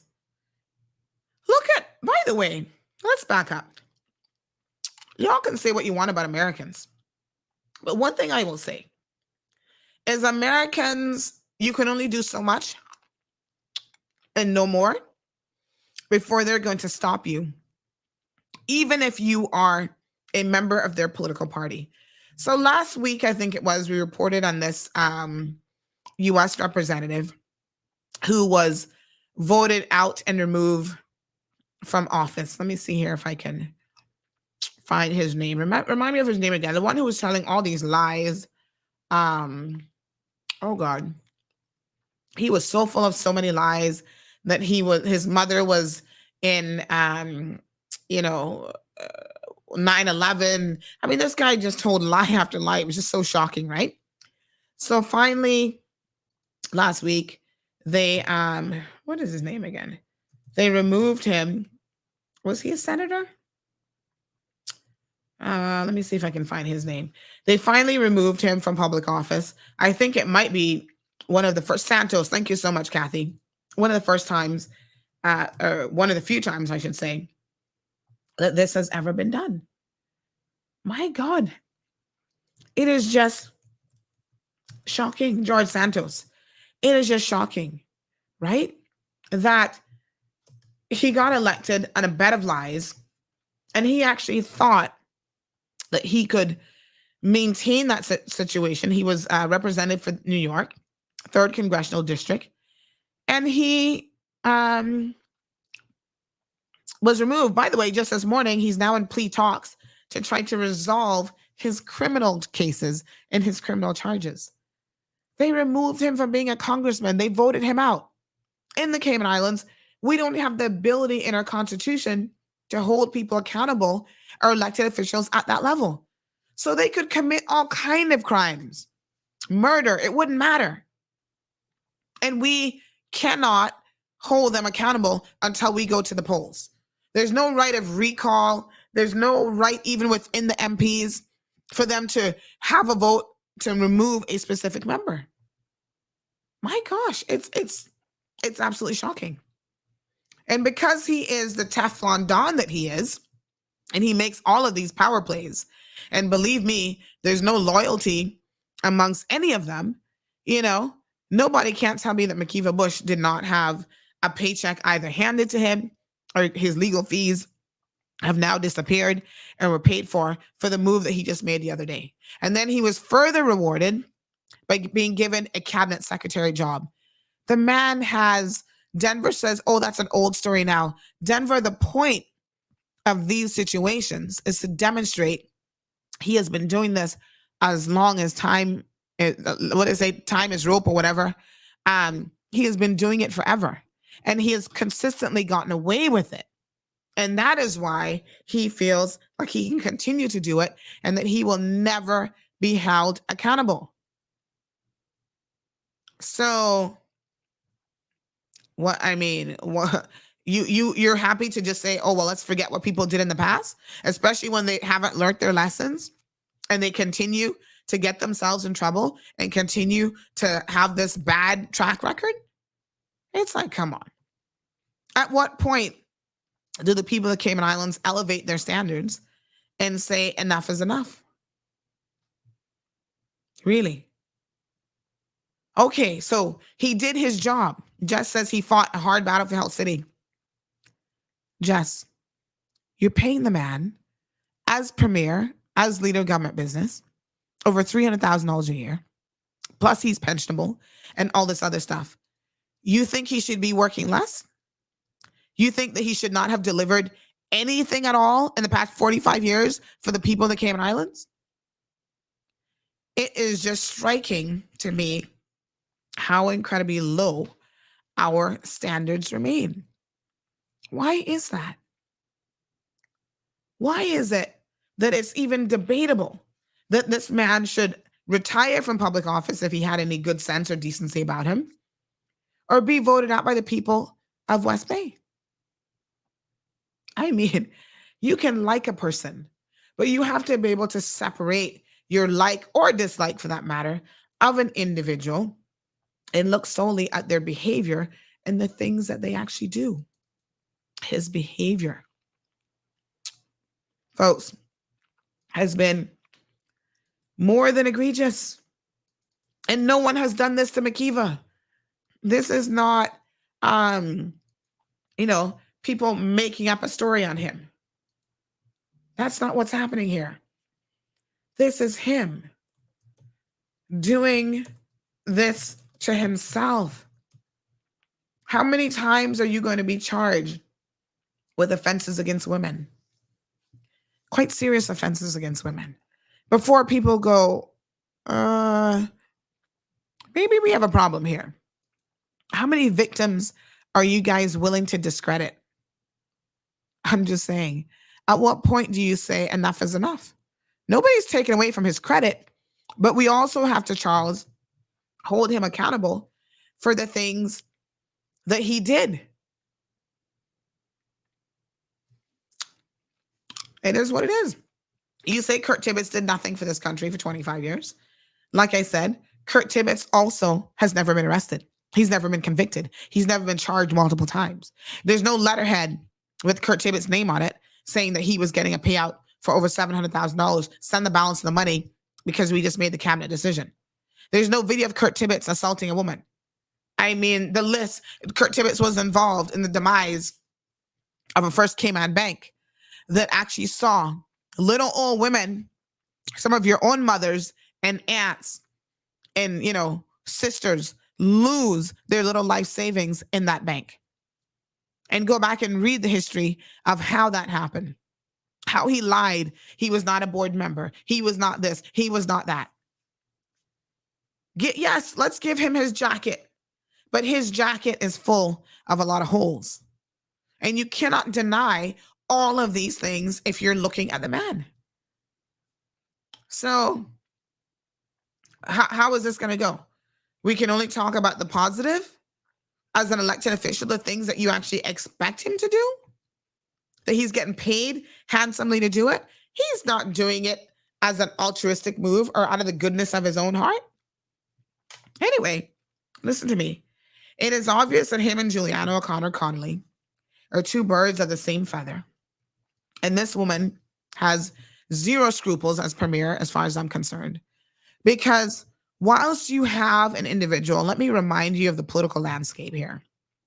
She was just in the progressive, and she still is a progressives in their camp, right?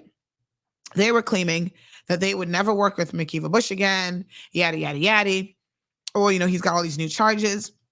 When the new charges came out the other day, what were they doing? They were pressuring Wayne Panton, remove him. You need to do this, you need to do that. In fact, the truth of the matter is, say what you want about Wayne Panton, but he's the only person that has held any of these MPs accountable, from Bernie Bush to McKeeva Bush to Chris Saunders. He's had to reprimand or outright fire 3 of his own government people, 2 ministers, and then McKeeva Bush, a Speaker of the House. Holding them accountable has cost him politically. And it's so ironic that the progressives, on the one hand, was asking him to hold McKeeva Bush accountable. But on the other hand, look at them now. Are they asking Giuliano O'Connor Connolly? Why is she giving this man the position of cabinet secretary? We don't have to go that far back in the video archives to see the video, right, of Mr. McTaggart claiming that you need to do something about McKeeva Bush. He should not be in a position of speaker. But is it okay then for him to be in the position as a parliamentary secretary and literally sitting adjacent to people in cabinet? So why is it that the progressives have had nothing to say in relation to this move? Well, it's very, very obvious. They haven't had anything to say because them and Giuliano O'Connor Connolly have a very cushy relationship. They're all the same peas in a pod. And they, again, are people with no morality, no scruples. They just don't care. And this was about them trying to get back in power. It's not about real accountability. Right? So I'm trying to go back to the video here where we can see their calls for the premier to do something about McKeeva Bush. Good morning.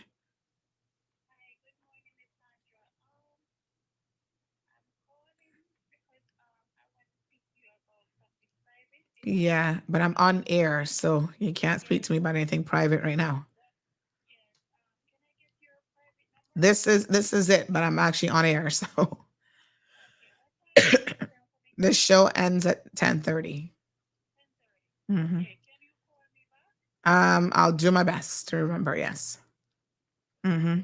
I'll do my best to remember, but I'm literally in the middle of a show talking to everybody on air. Okay. Okay. Yeah. All right. All right, folks. Try to remember. I'm on air till 10:30 every morning. So, yeah, there's that. So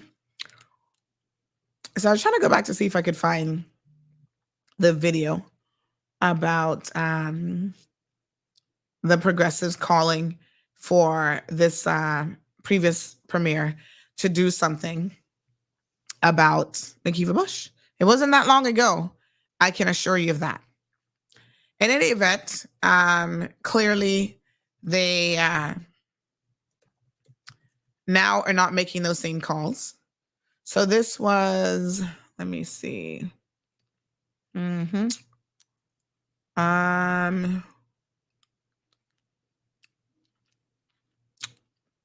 Okay, this is October.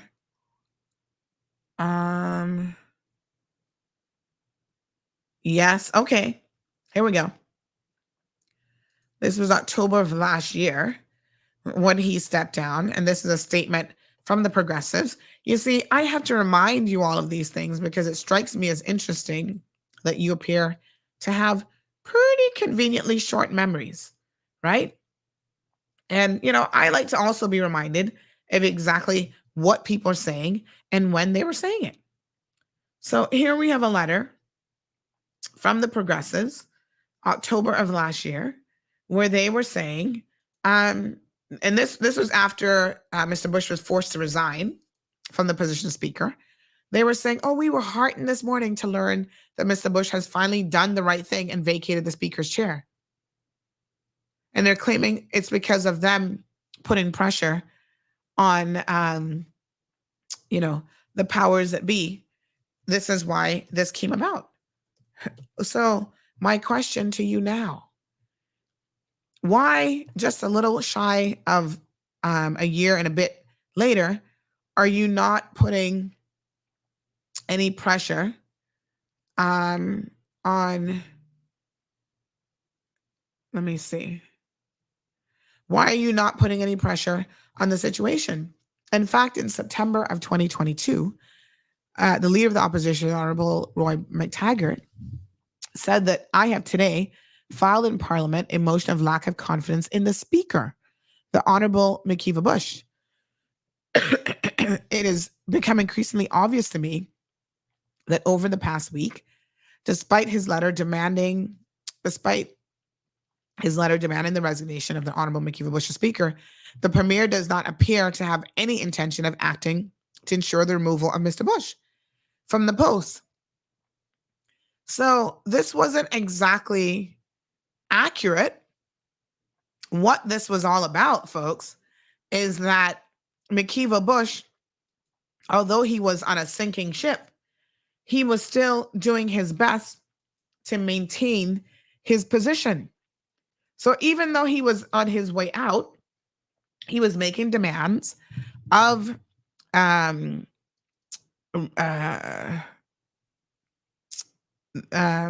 he's making demands of former Premier. I've just had a brain fart. Hold on. Wayne Panton, to be compensated monetarily. So let me understand this and try to explain this to you guys. He being Mr. McKeeva Bush, right, was supposed to be on the outs because of his own egregious behavior. Nobody does anything to him because of him, his own decisions, right? They're saying to him, we're trying to give you an opportunity. Instead of saying that we're removing you, we're trying to give you the opportunity to resign and save a little bit of face if you have any dignity left. He's still in the background making demands. I want this, this, this, and this. He came with a bucket list.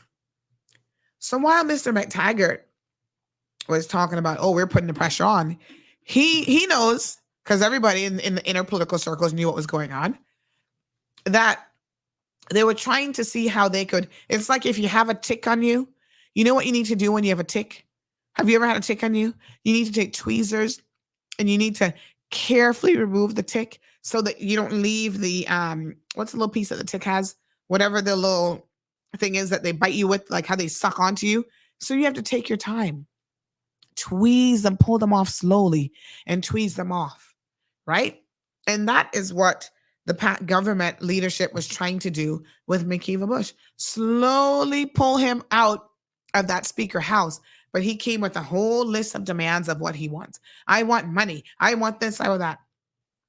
The fact that they got McKeeva to resign and he did not get a single dime, a single dollar, believe me, that has stayed with him. So don't think that these things are operating in isolation. Everything is connected. He's going on telling people that he wants Wayne Panton to make his criminal charges go away. How on earth would he expect for Wayne Panton to be able to do that? Is Juliana O'Connor Connolly now going to make the criminal charges go away? Well, we'll all wait to see if that happens. Of course, she can't do that without herself getting arrested by the Anti-Corruption Commission. But what we do instead is we placate the situation by giving him a little paycheck to help with legal fees, and by putting him back in a position of power as parliamentary secretary, so that now he is being paid more money each and every single month. All at the expense of the people of the Cayman Islands. So last year, since we're going to talk about people's track records, last year we were talking, yesterday, we were talking about Juliana O'Connor Connolly and how the Brackers are complaining about, oh, they're left out. They're not getting this. They're not getting that. She's been your representative for almost 30 years. Moses has been in there for how long? Right? So why are y'all complaining to us about what is obviously poor representation from your MPs that you continue to elect to public office? What is it that you expect exactly? You're expecting people who are not performing, and then you want people to do what? I'm just asking. So Moses got in, it looks like in 2005. We're now in 2023. 18 years, so not quite as long as Juliana O'Connor Connolly. And Brackers are still complaining that they can't get nothing. Well, you need to complain to your MPs, the people that you elect. Seriously, it's just absolutely ridiculous. All right, let me take a little sinus break here. By the way, I'm going to play this snippet from the Progressives when they were calling for something to be done about Mr. Bush.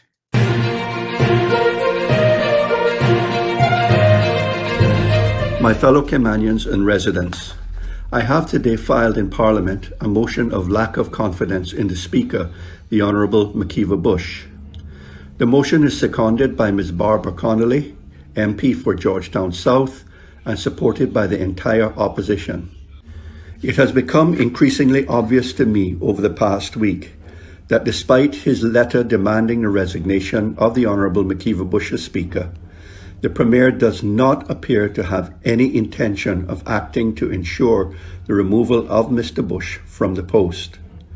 The most recent confirmation of this is the Premier's excuse that the opposition's filing of a motion of lack of confidence in the government somehow complicates his handling of the matter of Mr. Bush, and he went on to question the opposition's priorities. But given the Premier's failure to act, despite the deadline given to Mr. Bush having passed, and Mr. Bush refusing to step down, I now have to ask the Premier, what are his priorities? I suspect that they are all about desperately trying to keep his government intact. Nonetheless, if the Premier insists that he will dither on with this, as he does on everything else, then it becomes my responsibility to do what the Premier is afraid to do. And so, I have brought the motion to ensure that Parliament has an opportunity to decide whether the Honourable Makiva Bush remains as Speaker or not.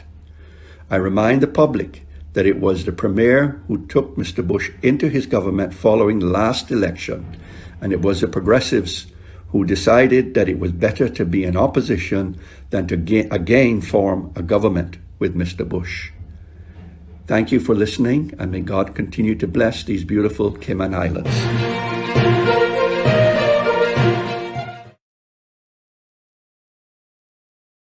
Folks, the silence is deafening now. In relation to this current week was appointed as parliamentary secretary. Let me tell you exactly what now falls under Mr. Bush. I think he's going to be working with Dwayne Seymour. Let me see here. And what other ministries is he going to be in? So yes, among 3 UPM political secretaries is Mr. Bush. Here he is with the governor.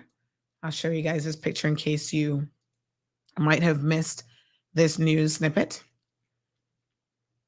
And he will now be falling under, I believe it's Dwayne Seymour and what other ministry? Give me 1 second here. Just going to confirm for you guys. So here we go.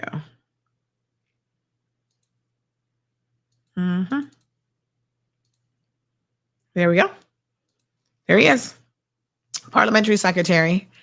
To support cabinet ministers in the new United People's Movement administration, border control and culture with the Honorable Dwayne Seymour, and Minister the Honorable J. Ebanks in the areas of planning, housing, infrastructure, transport, and development.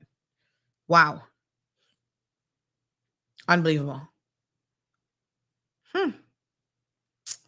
Yep. There you go.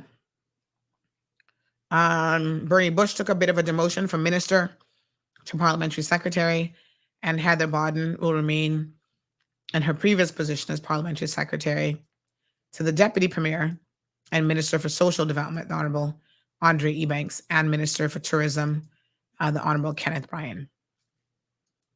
The standards just don't make any sense to me.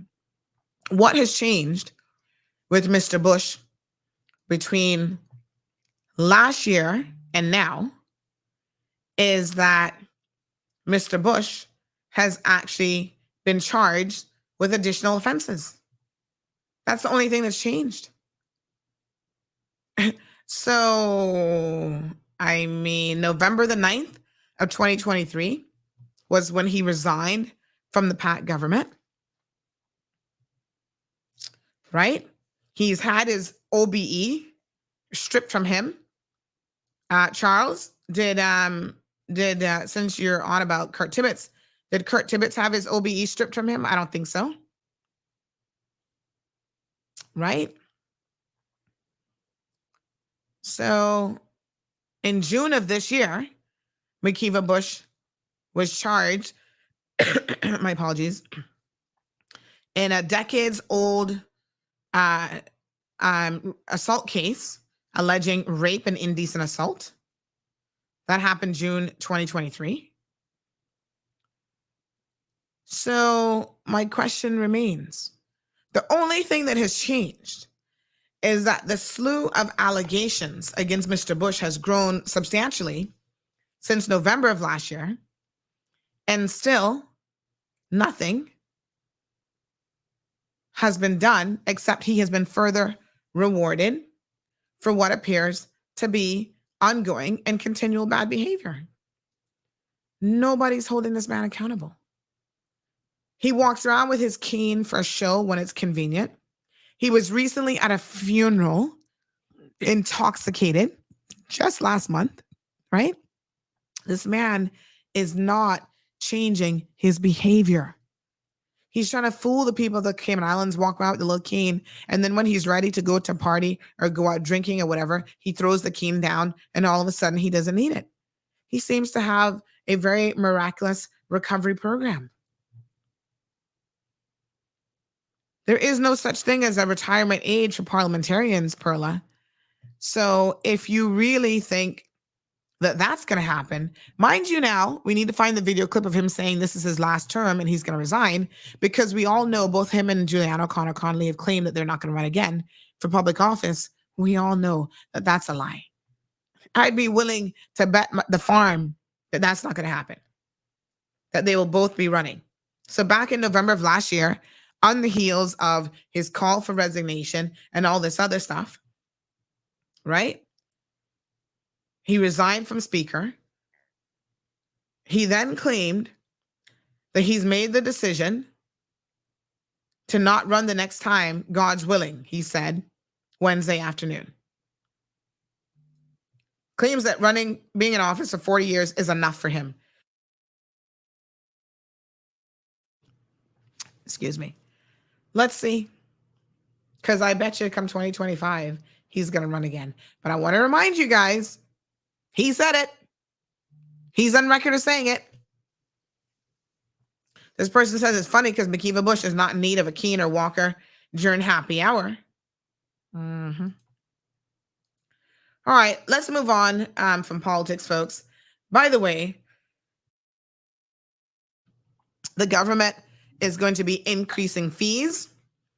They just doled out millions upon millions of dollars to buy what they think is a support of Sandy. I have defense on Mac drinking. Yes, he said it. Defense. I don't understand what that means. You have defense on him drinking? You're defending him that he's an alcoholic? I'm not sure what that means. But the government is now looking at ways to increase revenue because they were never in a good fiscal position to be giving out money in any event. So they have now finally acknowledged that there will be some fee increases that are going to be coming. One of the things that they haven't exactly said, but I've got my ears to the ground and we are paying very, very close attention. Someone says that what you need is a poll about getting some of these crabs off the island, please. So Charles is batting for that thief again. Charles, you were the same one that seen Makiva. You need to go home to your good wife. You were the same one that seen Makiva. I think something's missing there. Makiva don't need his cane or walker during happy hour. Charles looked like he has dementia and he's getting forgetful. Oh, someone mentioned that we're off here. So let's play some music in order to get back on air. So give me one quick second here. Get your water ready. Get your tea ready.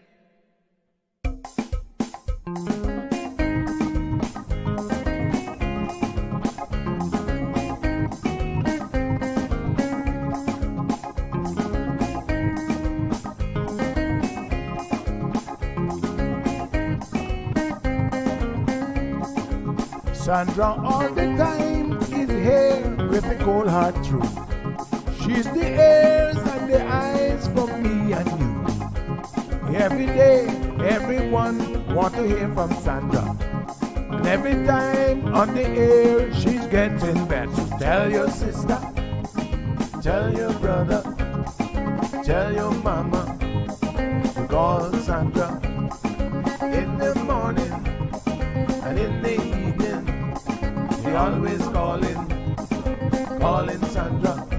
And when they start fighting, they calling Sandra. And they start robbing, they calling Sandra. And if the rooster fly in the kitchen, they calling Sandra. And when they want to get the money, they calling Sandra. And even when they lose their honey, they calling Sandra. Every day, everyone wanna hear from Sandra. And all the time on the air, she's getting better. Some people say, honey child, that she's a savior. She's not afraid to say, and she will tell you. Tell your sister, tell your brother, tell your mama to call Sandra in the morning and in the evening.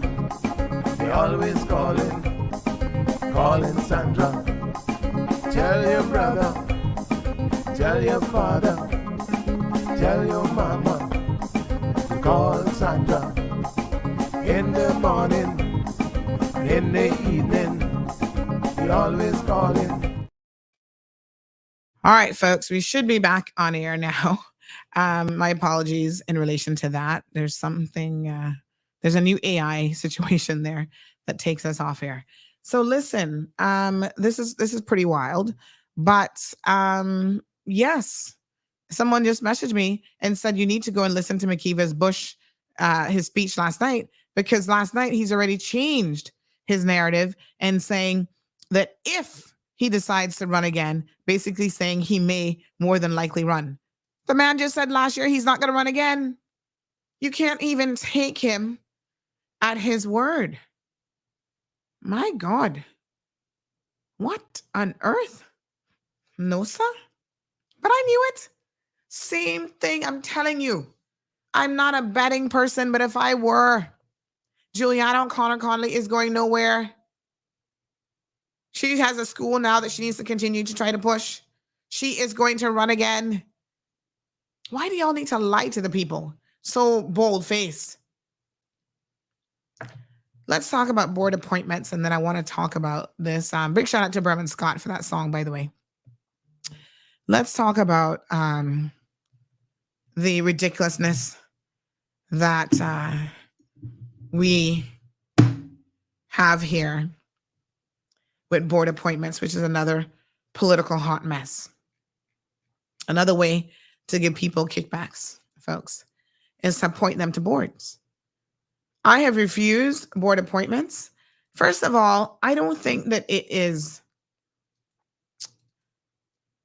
morally or even legally, it should be against the law, but I know it isn't, that someone in my position who is part of media, has a talk show, whatever, should even be approached about being on a board. When I was approached, I declined without even a second of consideration. I'm telling you, I said it very, very quickly. No, thank you. I sat on a board before many, many years ago. I was on the business licensing board.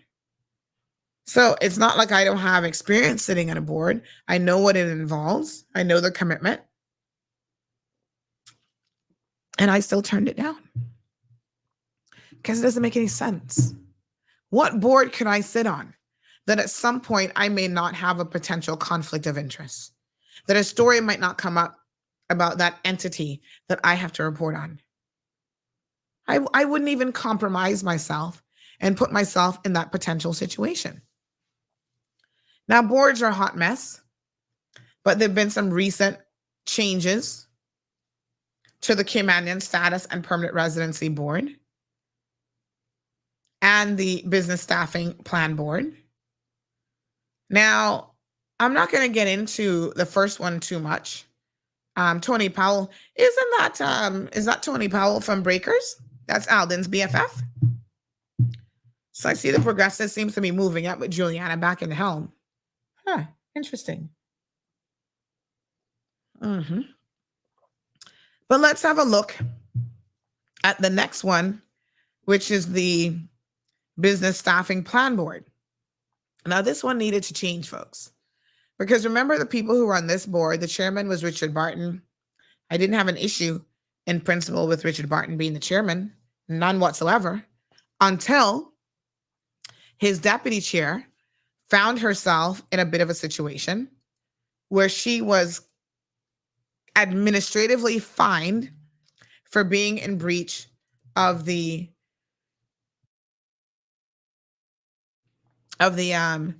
immigration laws of this country. And she's a deputy chair. Now, he has no control over her behavior, yes? That's for sure. Where the problem comes in, folks, is when he tells her, you're not going anywhere. You are safe. You don't worry about CMR and their very factual story about these numerous immigration breaches, work permit related breaches. You're good to go. Interesting that he should be in a position to give her such an assertion. I thought to myself, well, how exactly does that work? How is he able to do that? Well, he does it all right. He's now out, along with his deputy, Dawn, and a few others. There's some, I think Sherry Ann Smith might be the only board member that's left, and all the other ones are probably new board members. Now, one of these that I think is rather interesting is a placement as deputy chair, my apologies, of Mr. Oric Connor. I paused when I saw this. 1 second, folks. Get your water ready, get your tea ready.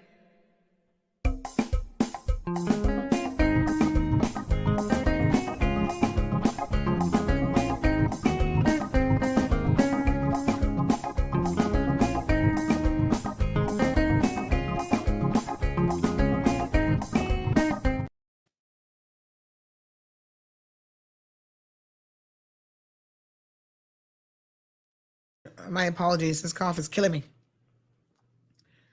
Oh my goodness.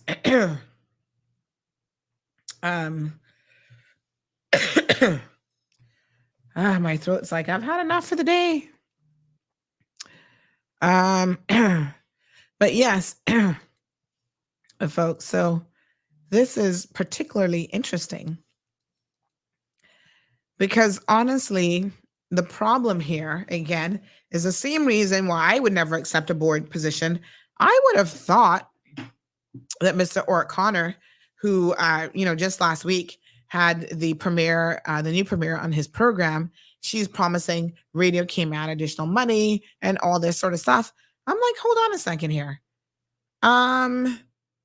He doesn't feel conflicted in any way, shape, or form. Rolling out the red carpet for the new premiere, being particularly happy to see her and have her in the program, having her make promises of additional budgets and funding for Radio Cayman. Do we have that clip handy, Kevin? Where she said she's going to be giving them additional money? It's like,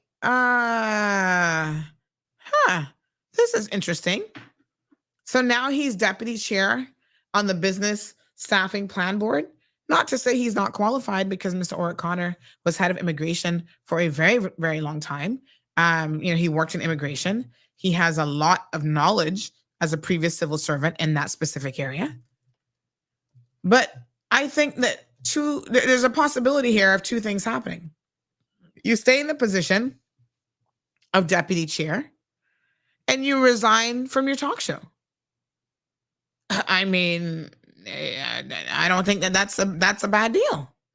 How can you be a talk show host, for the record, where you're trying to hold people accountable? In particular, you might have to try to hold the government of the Cayman Islands accountable. And now you are appointed by the same government that you're trying to hold accountable. To me, that is such an obvious conflict of interests. I am not quite sure that I understand how anybody in their mind can justify this sort of an appointment. Am I just being over the top here? Am I the only one who sees a potential issue? Come on, be honest with me. Is this just me being a little bit too hard on the cold, hard truth? What a hot mess. Star Rose, good morning. Says, get some vervine plant and dry it for a few days, then boil and drink it. Great for the cough. Thank you very, very much. Rough Sea says, that's why they all talk on radio came in. I think something's missing there. Dean, good morning. Says, lick on a little bit of brown sugar. It soothes the throat. Oh, what a mess. Debbie says, Tony and Alden are cousins. They're also very, very good friends. He was on his campaign platform. Remember that? Talking about he's a hard man for dead or something like that. He's jumping up and down against his opponent, Mr. Samuel Jackson. And he's also, he knows where the bones. Hold on now. Let me think about how I want to say this. I was going to say that Tony knows where the bones are buried, but not really where the bones are buried. He probably knows more about where the legs were being spread down at Breakers with the Spanish girls meeting up with the previous premier, Mr. Alden. What a mess. Scott says, will they now review applications other than suspected marriages of convenience? I don't think the schedule is going to improve in any way, shape, or form, but okay. Thank you guys for the love on the song. I'm going to keep that in the studio.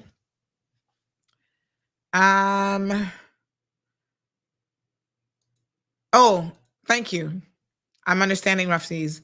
Rough Seas saying that's why they all go to Radio Cayman. Yeah, I mean, government owns Radio Cayman. So let me be very clear. I guess as a government-controlled media, there's only so much that we can expect from Radio Cayman in terms of reporting.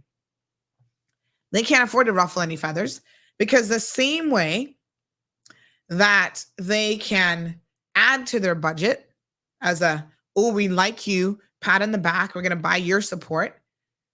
If Radio Cayman does something that the government doesn't do, they can likewise say, we're going to pull from your budget. So that's interesting. Huh. Darlene says it's not the first time. Darlene McKenzie says this is not the first time being her premiere. It's the second time. And yes, and the first time, let's try to be very, very clear. The first time she got it by pulling a coup on none other than Makiva Bush. My gosh, these politicians, I don't know how they sleep at night. I mean,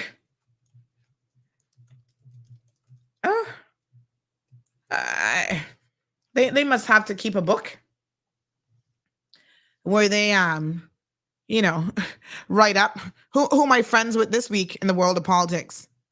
The flipping and the flopping, especially with the current premier, has been historic. Nobody has flipped and flopped and floundered all over the place more than her.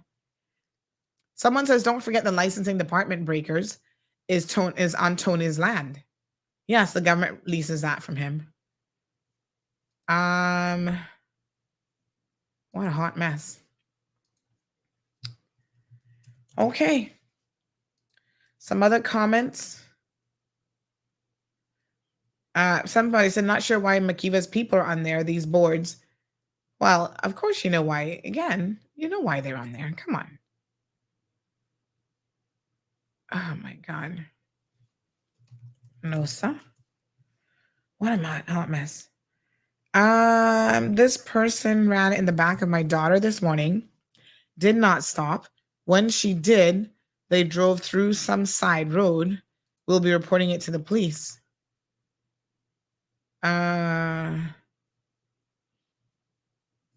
Okay.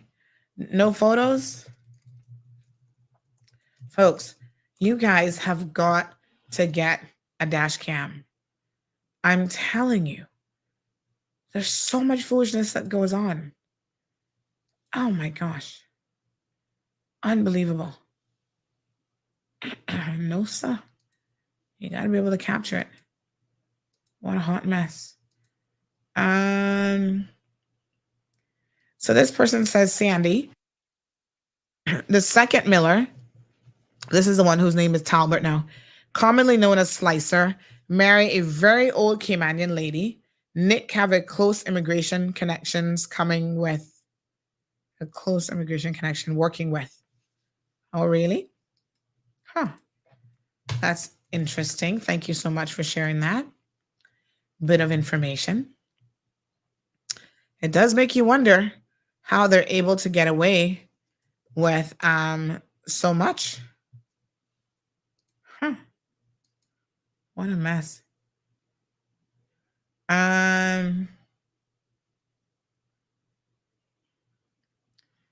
Okay.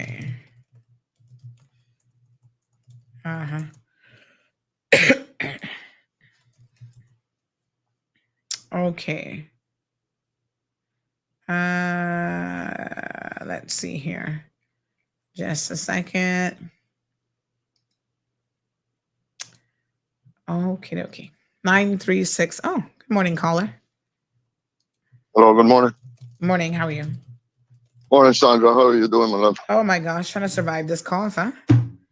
Yeah, well, good old salt water is a good cure for that, you know. Yeah. It kills whatever bacteria is acting on you. And then, of course, you got your honey and your lime and your raw garlic, all that can help. Mm-hmm. Yep.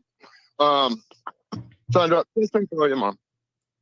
Mm-hmm. You know, listening to you today, I've got about 500 things I would talk about, but this gentleman here, this Jamaican general president who is dipping people. Yeah. What position could he possibly have within our system of immigration here in Cayman that would give him even the opportunity to be scamming people like this? Like, what system do we have where this Jamaican guy can be facilitating work permits for other people or working under that guise? Because if we're going to look at this, and obviously we have a police service who are going to be saying, oh, well, this is a civil matter and blah, blah, blah. Right? Yep. That's a huge problem for Cayman, just to start off, right? But what position could this man have any opportunity to be doing what he's been doing in the first place? Does it not point directly to an institutionalized corruption from the get-go? Or is there something I'm not understanding? Boy, listen, we are all asking the exact same question. And I do not get it. I don't get it. Well, I don't know what more has to happen in Cayman or how just dirty everything needs to be before people will finally begin to demand some positive changes moving forward, man. Because you can't look anywhere and not see this crap going on. Yeah.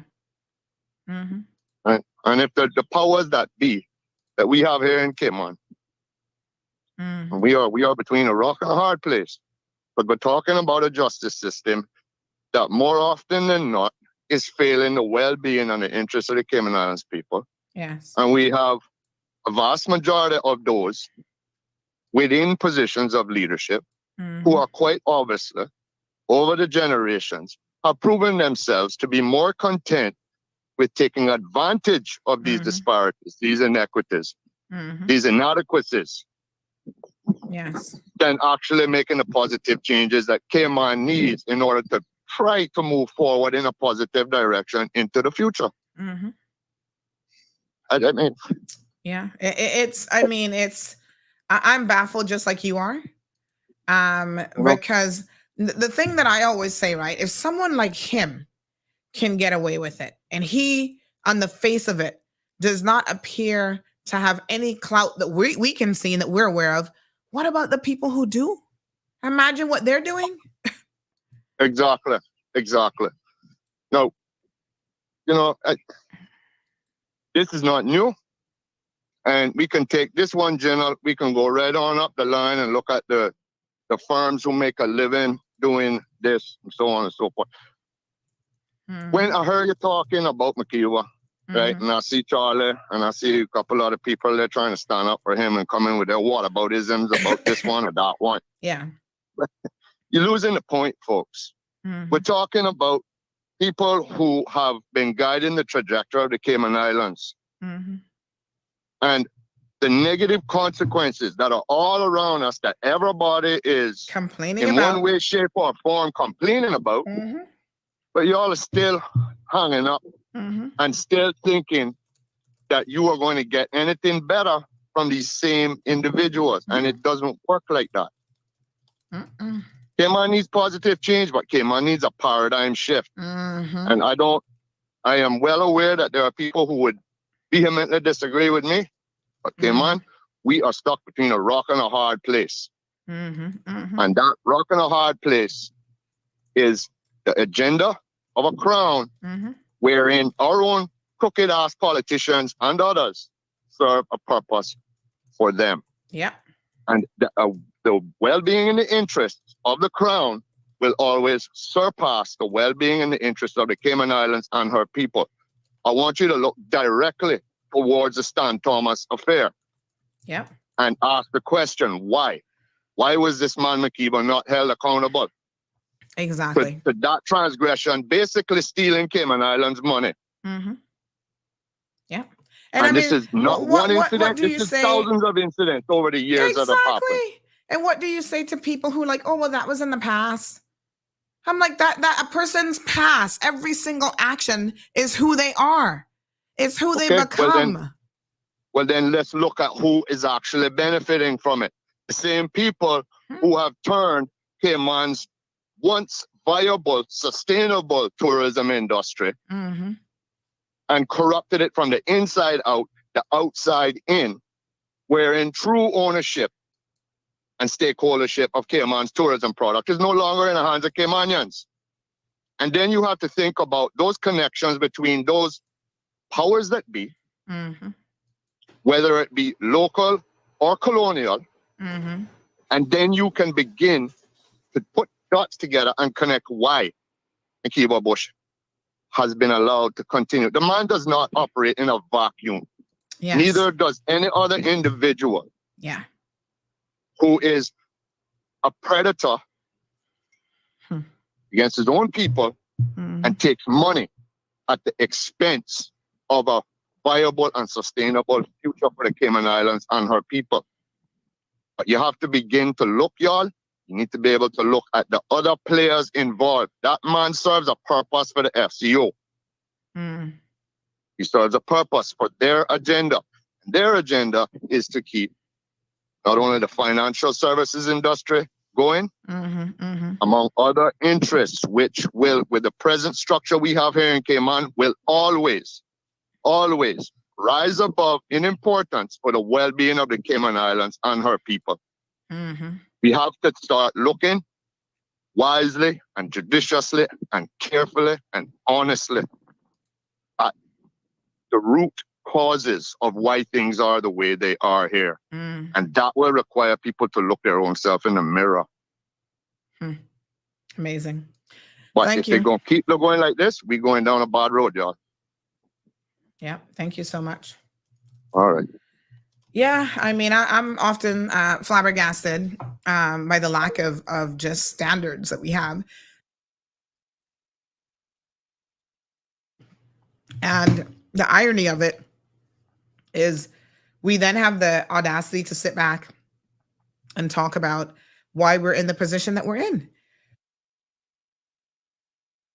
How can we be in any other position when, you know, it's rotting from the head down? We have accepted corruption from our leaders in this country.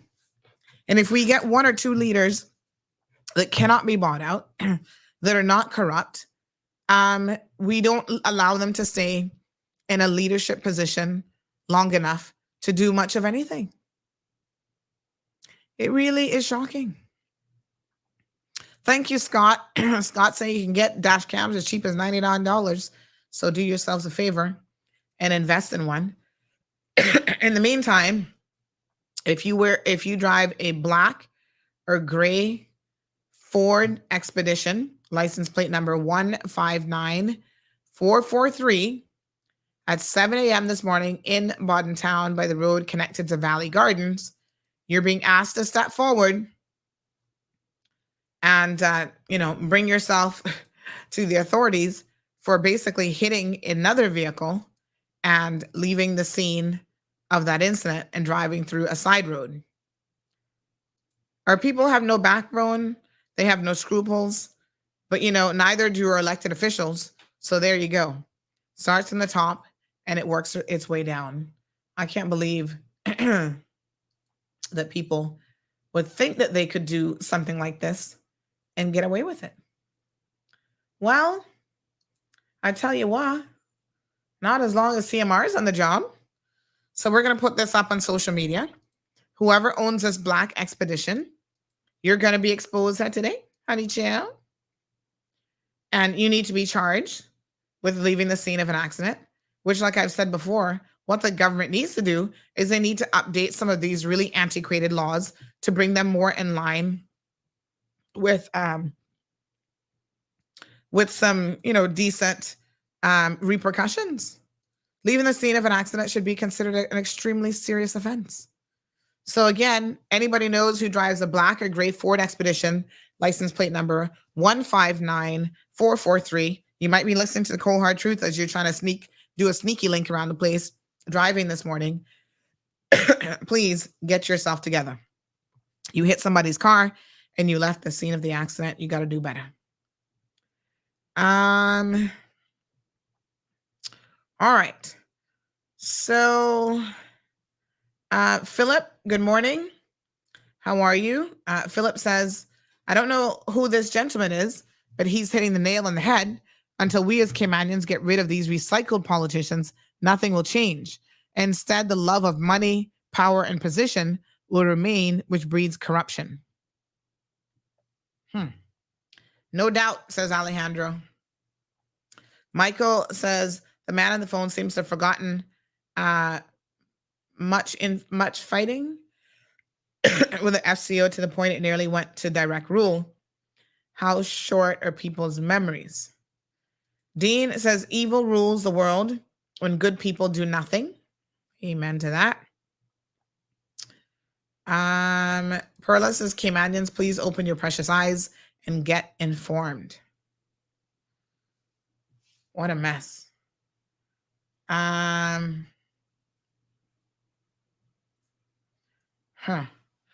All right.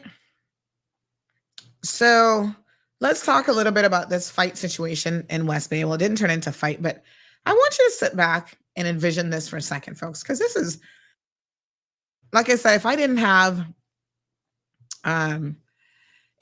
not have, video evidence of this, I would have thought that somebody was lying.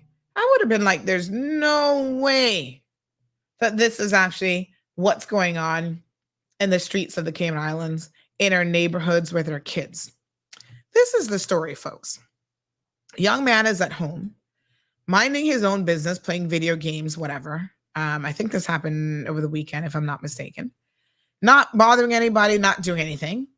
One of his friends calls him on the phone, neighborhood kid, and says, hey, come outside. So he goes to open the door, and this is what he was greeted with.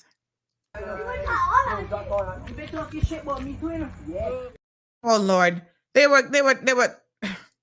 Oh Lord, I don't know why I didn't imagine that these kids would be using any profanity. Let me see if Kevin can clean this up.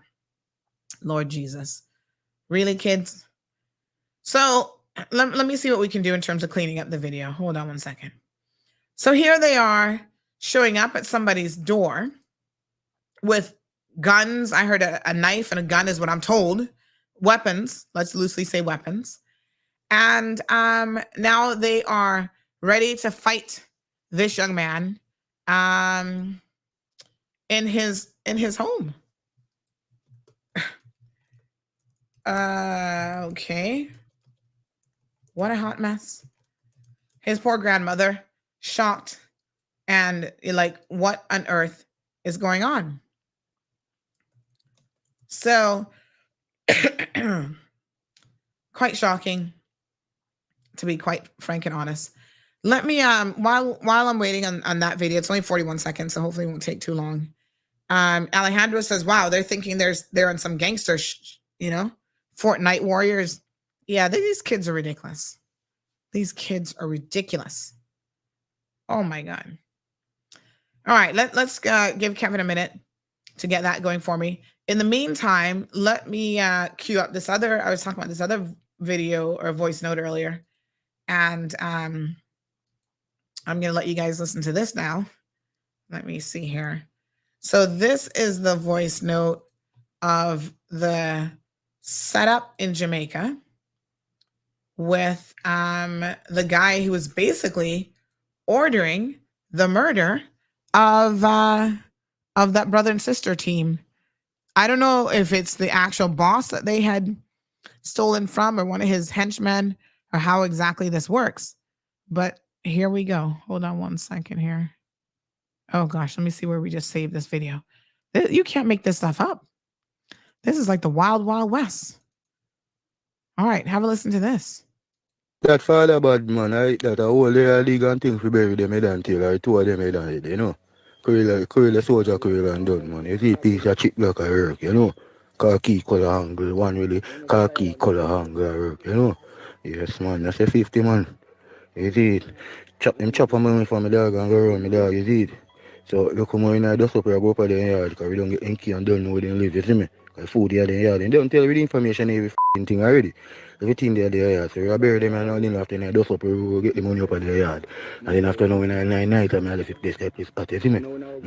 Mother of Moody's siblings identify body in viral video as her children. The mother of the siblings were seen in a viral video on social media being buried in a shallow grave confirmed that they are her children. According to the police, 20-year-old Third Moody and 22-year-old Kenisha Moody, a brother and sister of Grangeville district in Westmoreland, had been missing since Friday, December 8th. The mother, Stephanie, said in an interview on Sunday afternoon that she saw the viral video and having used physical markings, she can confirm that those are her children. Yesterday, in the after 2 p.m., somebody sent me a picture. Said them see it on social media where them a bury them And Miss Sissy at them, the distraught mother told Observer Online. Mother said her children called her on Friday telling her to pick up 10,000 at a cook shop and that they are going to pick up a package. She is pleading with the public to assist her in locating where they are buried so she can get their bodies. The viral video on social media showed the bodies of a female and male in a grave with what appeared to be a blood stain on their clothes and a man using a shovel to throw dirt on them. Reports from the Black River Police are that about 7:15 a.m. Kerrick and Kenisha were last seen leaving a cook shop in Grange Hill in the parish. Their mode of dress at the time they went missing is unknown, and they have not been seen since then.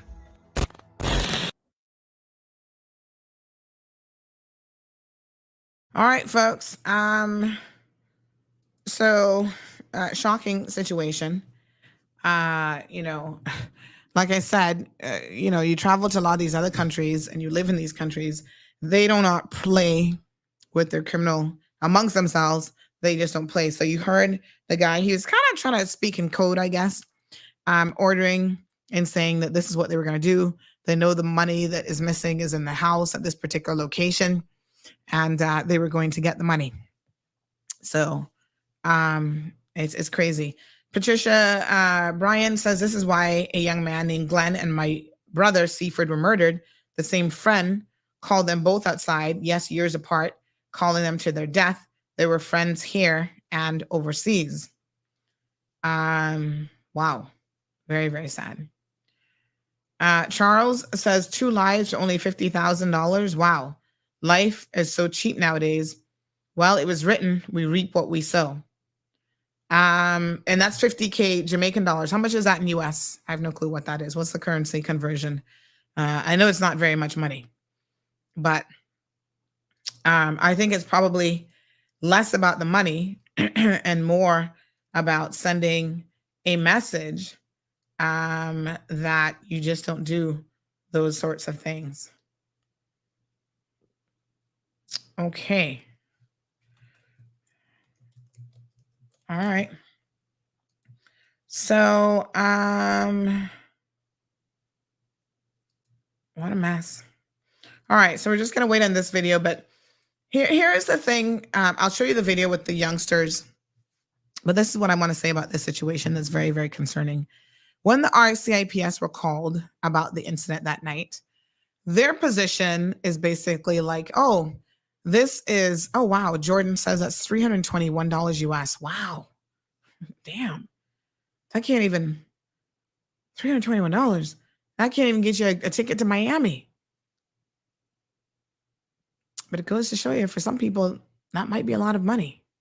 I don't know. But I think it's probably more about the message that you're not going to steal from the boss and get away with it. Wow.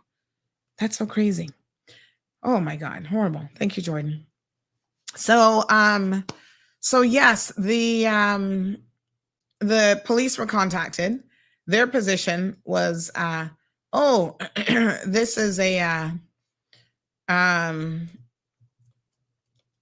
this is a matter for the MASH unit because it is, what do you call it? It is involving children. So you have to wait until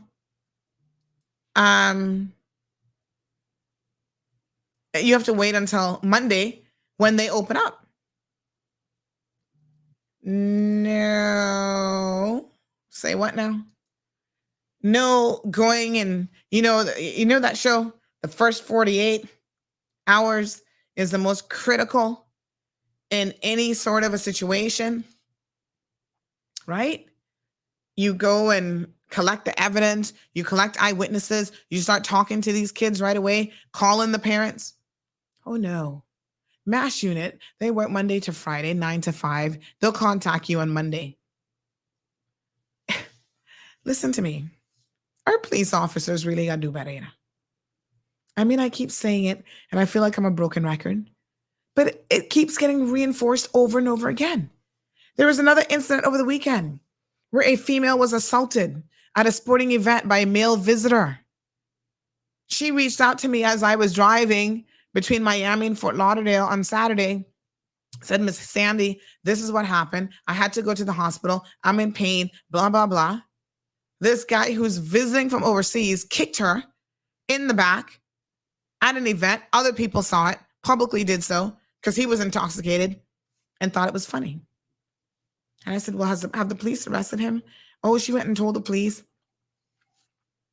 made a statement, and they're hoeing and humming. I had to get on the phone and call my police contact and say, what are y'all hoeing and humming about? Because he's going to leave the jurisdiction and get away, and then there will be nothing that you can do. Just like in the recent case with me and my situation. You allow the woman to leave, and then you say, oh, well, we can't charge the guy with property damage because we're not sure which of the two did it. Then why did you allow her to leave? Why didn't you put a stop order in place? So, this is a slackness. Thank God that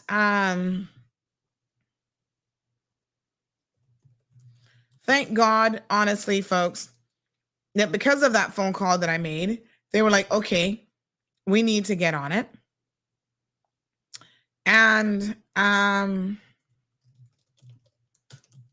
they were able to go to his hotel and arrest him and put a stop order in place before he was permitted to leave the jurisdiction. Here's the West Bay incident, folks. Bro,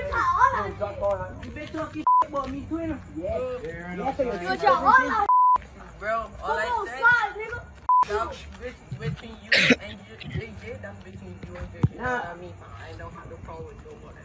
It's for lucky. Alright, and I'm gonna go about the business. What business?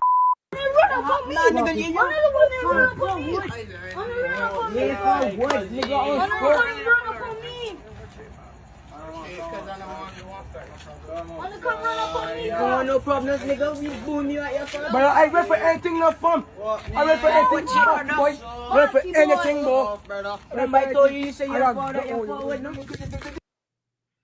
Wow. Folks, this is what the police are saying. Oh, we can wait until Monday to deal with? Are you kidding me? What? What is wrong with RCIPS? These guys, you hear what they're saying? They're going to burn you out. They're going to burn the house down. They're going to do this. They're going to do that. And you think that this warrants waiting on the police, on a specific unit of the RCIPS who only work Monday to Friday, 9 to 5? Folks, this is crazy. Ocean Ridge Heights offers an amazing opportunity to own a piece of land in idyllic Cayman Brac, right on the bluff, starting from $80,000. Located in a quiet residential area with high elevation, these lots are ideal for a future home or investment property and are sure to go fast. Cayman Brac offers a laid-back lifestyle, amazing pristine diving, limestone caves, diverse flora, along with amazing wildlife. Inquire about the owner financing options so that you can secure your piece of paradise today. With only a few lots remaining, these are sure to go before you know it. Contact Crichton Properties today on 345-949-5250 or info@crichtonproperties.com. So, folks, I mean, I can't make heads or tails of this logic that the RCIPS are using. Even Patricia says that back in the day, officers dealt with incidents, then called in the family support unit at the time, if necessary, and that would make more sense now. It just doesn't make any sense at all that little hoodlums can show up to your house. Yes? And, come with weapons in hand, threatening another young man who's underage, and the police response is, oh, we'll get to that on Monday morning because that is a mass units department. They're the ones who have to deal with this. Between Saturday and Monday, a lot could happen. This situation could escalate. And it appears to me that the RCIPS officers who are on the ground have no real concept of how their actions have a direct and immediate impact on a situation. They either allow it to escalate, or if they know what they're doing, they can help it to de-escalate. And in more cases than not, their actions are having a negative impact and allowing a situation to escalate and not the opposite. And that's really, really unfortunate.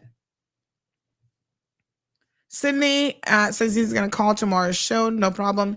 Johan says Cayman should not have to rely on CMR plus Auntie Sandy contacting her inside sources to pressure the authorities to do their job.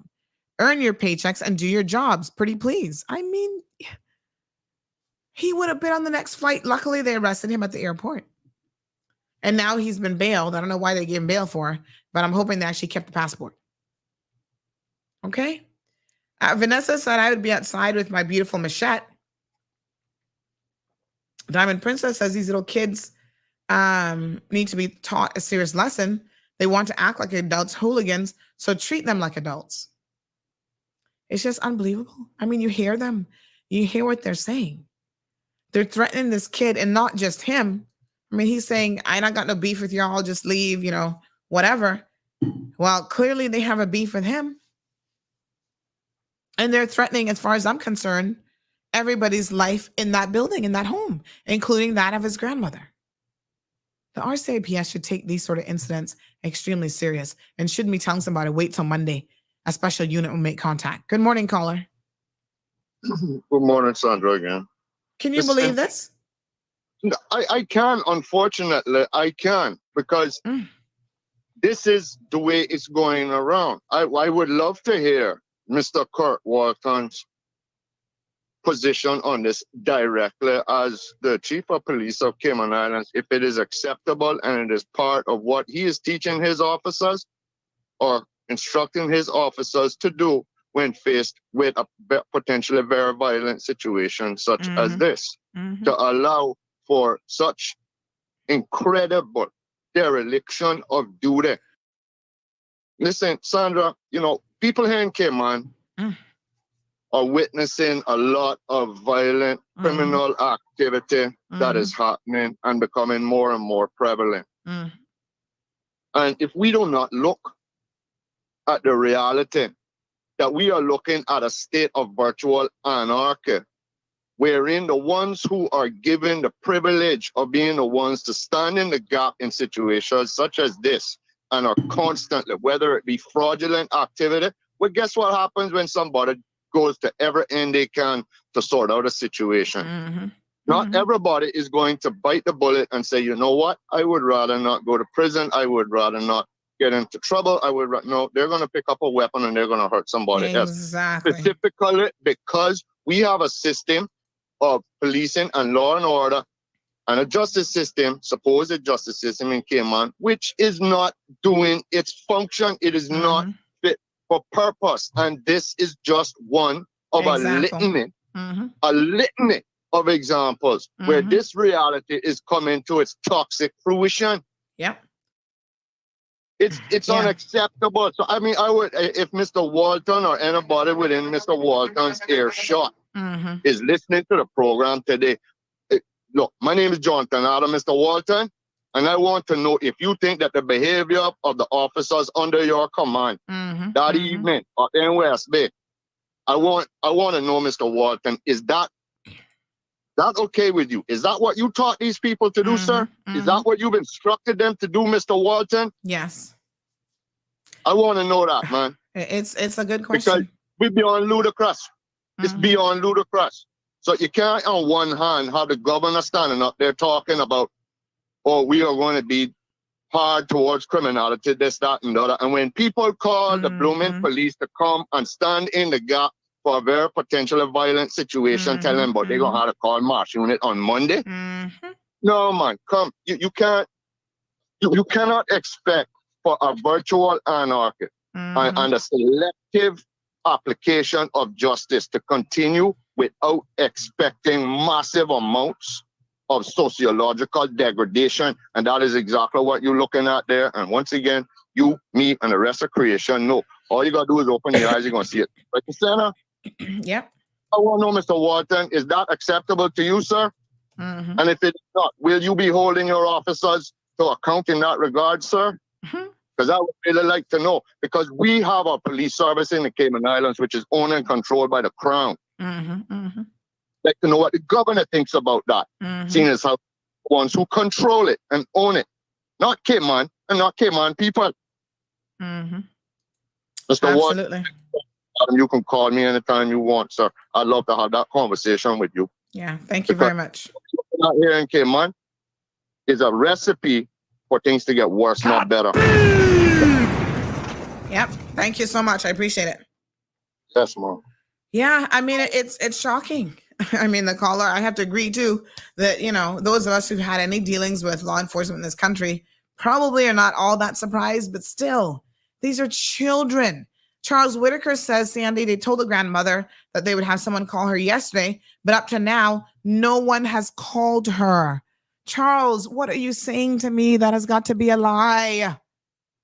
What? It's after 10:30. Don't make my blood pressure go up, honey chow. What the hell? Oh my God. WTF. RCIPS, get your shit together. You're impacting people's lives in a very real way.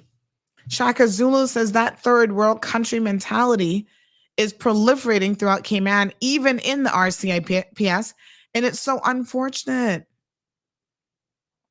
Oh my God. Sorry, Rough Seas says, didn't Cayman spend like $80 million expanding the prison? They need the people to escalate things so they can put more heads in the prison. That's all part of the plan. Charles Chambers says, I thought threatening violence is a criminal act against the law. It is. And then another offense would be showing up with weapons. I'm told a machete, a knife or a machete can be plainly seen. And I'm also told, allegedly, that one of them had a gun. These are extremely serious offenses, Charles.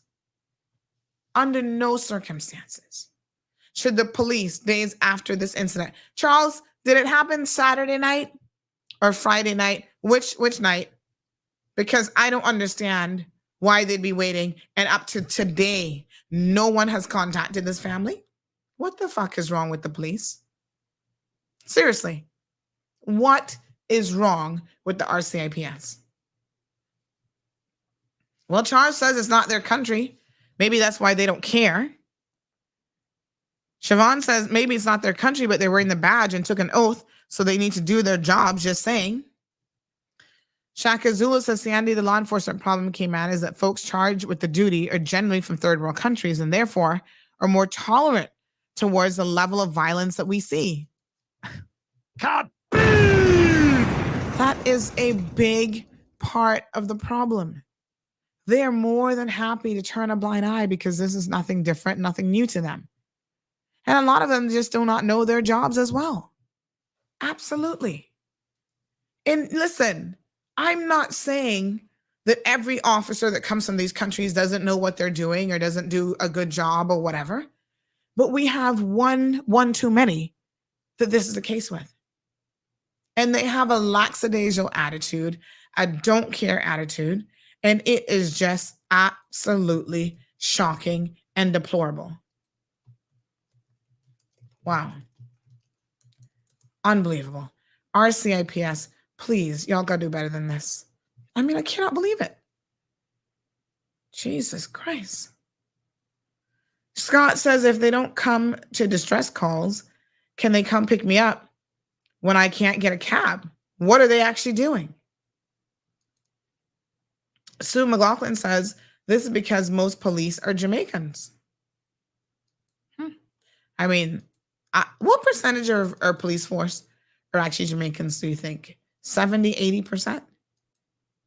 So that's why people make that comment. And I'm not saying that all of them are bad, but like I said, the number seems to be pretty high in terms of how they handle a situation.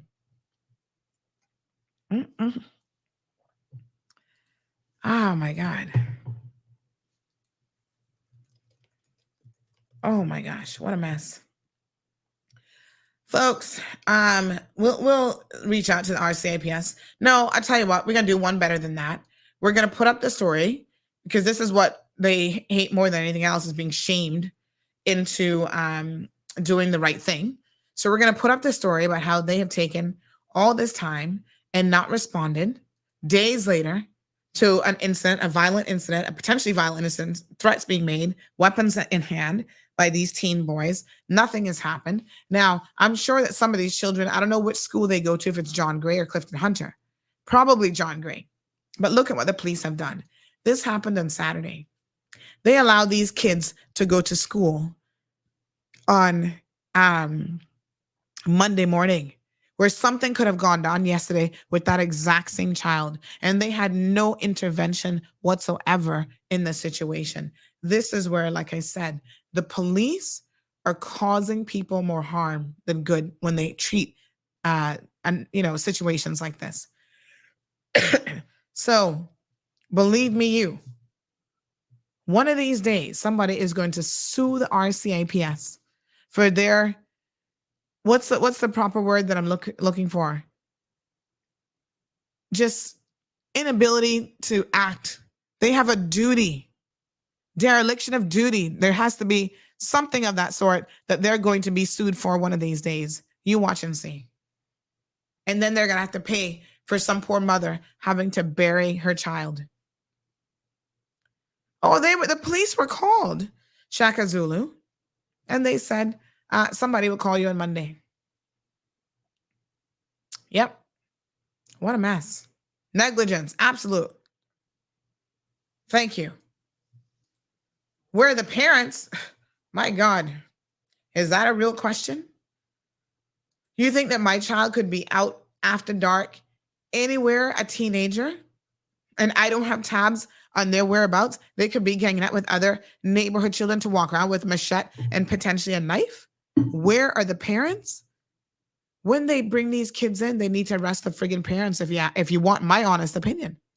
Because the parents are also the ones that are failing our children. They're failing their children and putting other people's innocent children and their lives at risk. And let me be very clear. These are by and large Caymanian parents. We can't really point the finger too much at other people. These are our children. And cramped up John Gray that's overcrowded doing this kind of foolishness. Get your shit together, parents. Seriously. Unbelievable. Lord Jesus. Final call of the day. Good morning, caller. Welcome to the program. Hello, caller. Unbelievable. Good morning. Good morning. Jesus. Final call of the day. How's your throat? Not so good, gosh. I can hear. Yes. Yeah. Trying to push through. Yeah. You know that apple cider vinegar, Mhm. if you put a little bit of that in warm water and gargle, Mhm. it is also very helpful, you know. Oh, I haven't even been doing that for the last couple of weeks. Yep. And then to that, just add a pinch of salt. But don't make it too strong because then it'll be too harsh. Mm-hmm, mm-hmm.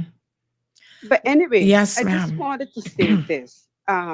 This is regarding the comments there about the police. Mm-hmm. What I would like to say on that is we cannot blame what's happening with the police on, as the people have put it, third world countries. Mm-hmm. Because just remember, these police officers who now wear these uniforms, drive up and down in these cars, they come, I don't know at what level, and they take up these jobs. I don't know that they've even gone through the training academy, like, I'm sorry, like the young officers have to do when they apply, that they go through that whole training process. Mm-hmm. And let us not forget, they have a standard phrase now that when you call them out, if it's not for a gun or a murder, they have a standard phrase. It's a civil matter. You have to go and see a lawyer. It's a civil matter. Yes. Now, my question to that is, half of these people cannot read and write. So who is teaching them this phrase?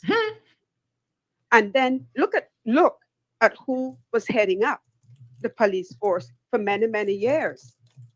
Also, let us bear in mind the police fall directly under the governor. Mm-hmm. And so again, I ask the question, who is teaching them?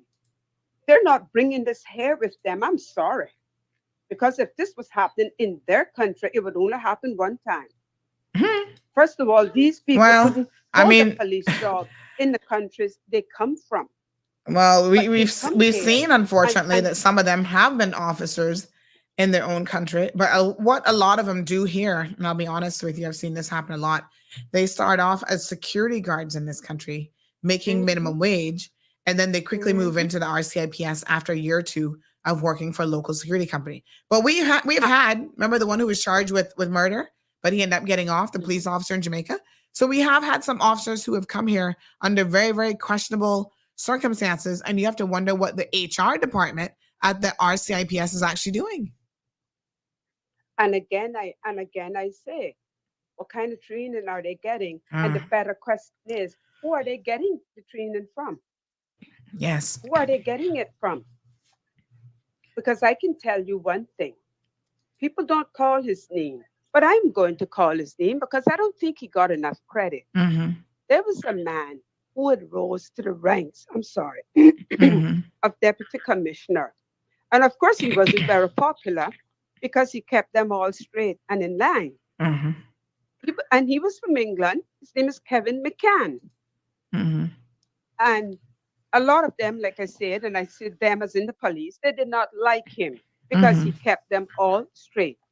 If you made a report about any of them to him, you can believe me, he dealt with it. And when it was dealt with, he contacted the individual to let them know what action had been taken and at what level. That's if it was internal. Of course, if it was bigger, it went to court. And they did not like that man. You don't ever hear his name called. But I can tell you, because he served under my father. And after my father was gone, he was one of them that rose to the rank of deputy commissioner. And by the way, my father didn't come from Cayman either. And when he headed up the police force, we didn't have this kind of nonsense. Now, whether they liked him or disliked him, I don't know. But I'll tell you what. He ran, that's when we had a police force. So let us not blame this on those who are being given the jobs. Let us blame it on those who are giving them the jobs. And since everybody is unhappy about what is happening in the country, this would be one of those things that I would think should be a priority, that a petition should be done up, signed, and let the people know how we feel about the lack of law enforcement in our country. Count the Caymanian police that we have left there, period. Not just in senior positions, period. And then ask yourself, why do you think that is? And give it another 2 years, and then you're going to really see what's going to happen. All right, my dear. You Thank take you care of your throat. Yes, ma'am. And have a wonderful day. Thank you so much. All right, folks. Yes, and yes. I tell you what, it's a mess. What a hot mess. So listen, folks, just a reminder, our YouTube channel, the regular YouTube channel is back. So as of tomorrow, we'll be back on the primary channel. I still see right now we have about 40 something people on the alternative backup channel watching. So tomorrow I won't be streaming to that channel at all. I'm doing both this morning. So we've got about 100 on the regular one at the moment, and then another 44 on the backup channel. So if you're on the backup channel, go back to the regular one tomorrow. We'll only stream on that one channel. So the idea is we stream on one channel at a time. When we get in trouble with YouTube, then we use the backup channel. So it's been 2 weeks already. Gosh, that went by fast. Apparently we're out of YouTube jail, so we're good to go again. Ms. Olive says, one quick question. Is there any Caymanians working anywhere in the world? Only Jamaican police do wrong in Cayman. Is the all Jamaican police officers here take orders from the police commissioner? Is the commissioner of police also a Jamaican? It's a complicated and simple at the same time question and answer. Miss Olive. Let's dig into it a little bit more tomorrow. I'm going to see if I can get any numbers. I probably can't on such short notice, but I'm going to see if I can get any information about the makeup of the RCIPS, and maybe we can form that as part of our discussion. Jess says, shame the parents too. Absolutely. These kids are free to do as they please. Haul the parents before the courts too. These children want to act like adults, then treat them like adults and take them straight through the adult legal system and give them adult prison terms. If necessary, change the laws to accommodate a system to deal with these hoodlums. It's quite unfortunate. But these children, I would not even say are the criminals of tomorrow. They are the criminals of today, and starting very, very young, unfortunately. All right, folks, that's all she wrote today. Thank you guys so much for tuning into the program as always and for participating. We're rolling straight into 2024 is right around the corner. Christmas is 12 days away. Oh my God. My Christmas tree is up and not a single ornament is on it. Oh, this year I don't plan on doing no cooking. I just need to rest. I just need a break. So if you're cooking anything, let me know. I need somebody to do some nice pork from Marlon because that's like his Christmas treat. He wants some nice stew pork. So I was going to get one of my sisters to do it, but unfortunately, she's not going to be here. She's actually traveling, honey child. So I need to try and sort him out with some nice stew pork. All right, beautiful people. Y'all have a good day, the rest of your day, and we'll catch you tomorrow morning, bright and early, for our Wednesday edition of The Cold Hard Truth. Until then, please be safe. Thank you for tuning in to another episode of The Cold Hard Truth on Bobo 89.1 FM. Cayman's #1 talk show is live weekdays from 7:30 a.m. Never miss an episode again. Watch anytime on CMR's Facebook and YouTube channels for the latest show episodes. Don't forget to follow us online on our social media channels and visit CaymanMarlRoad.com for all the latest news and community happenings.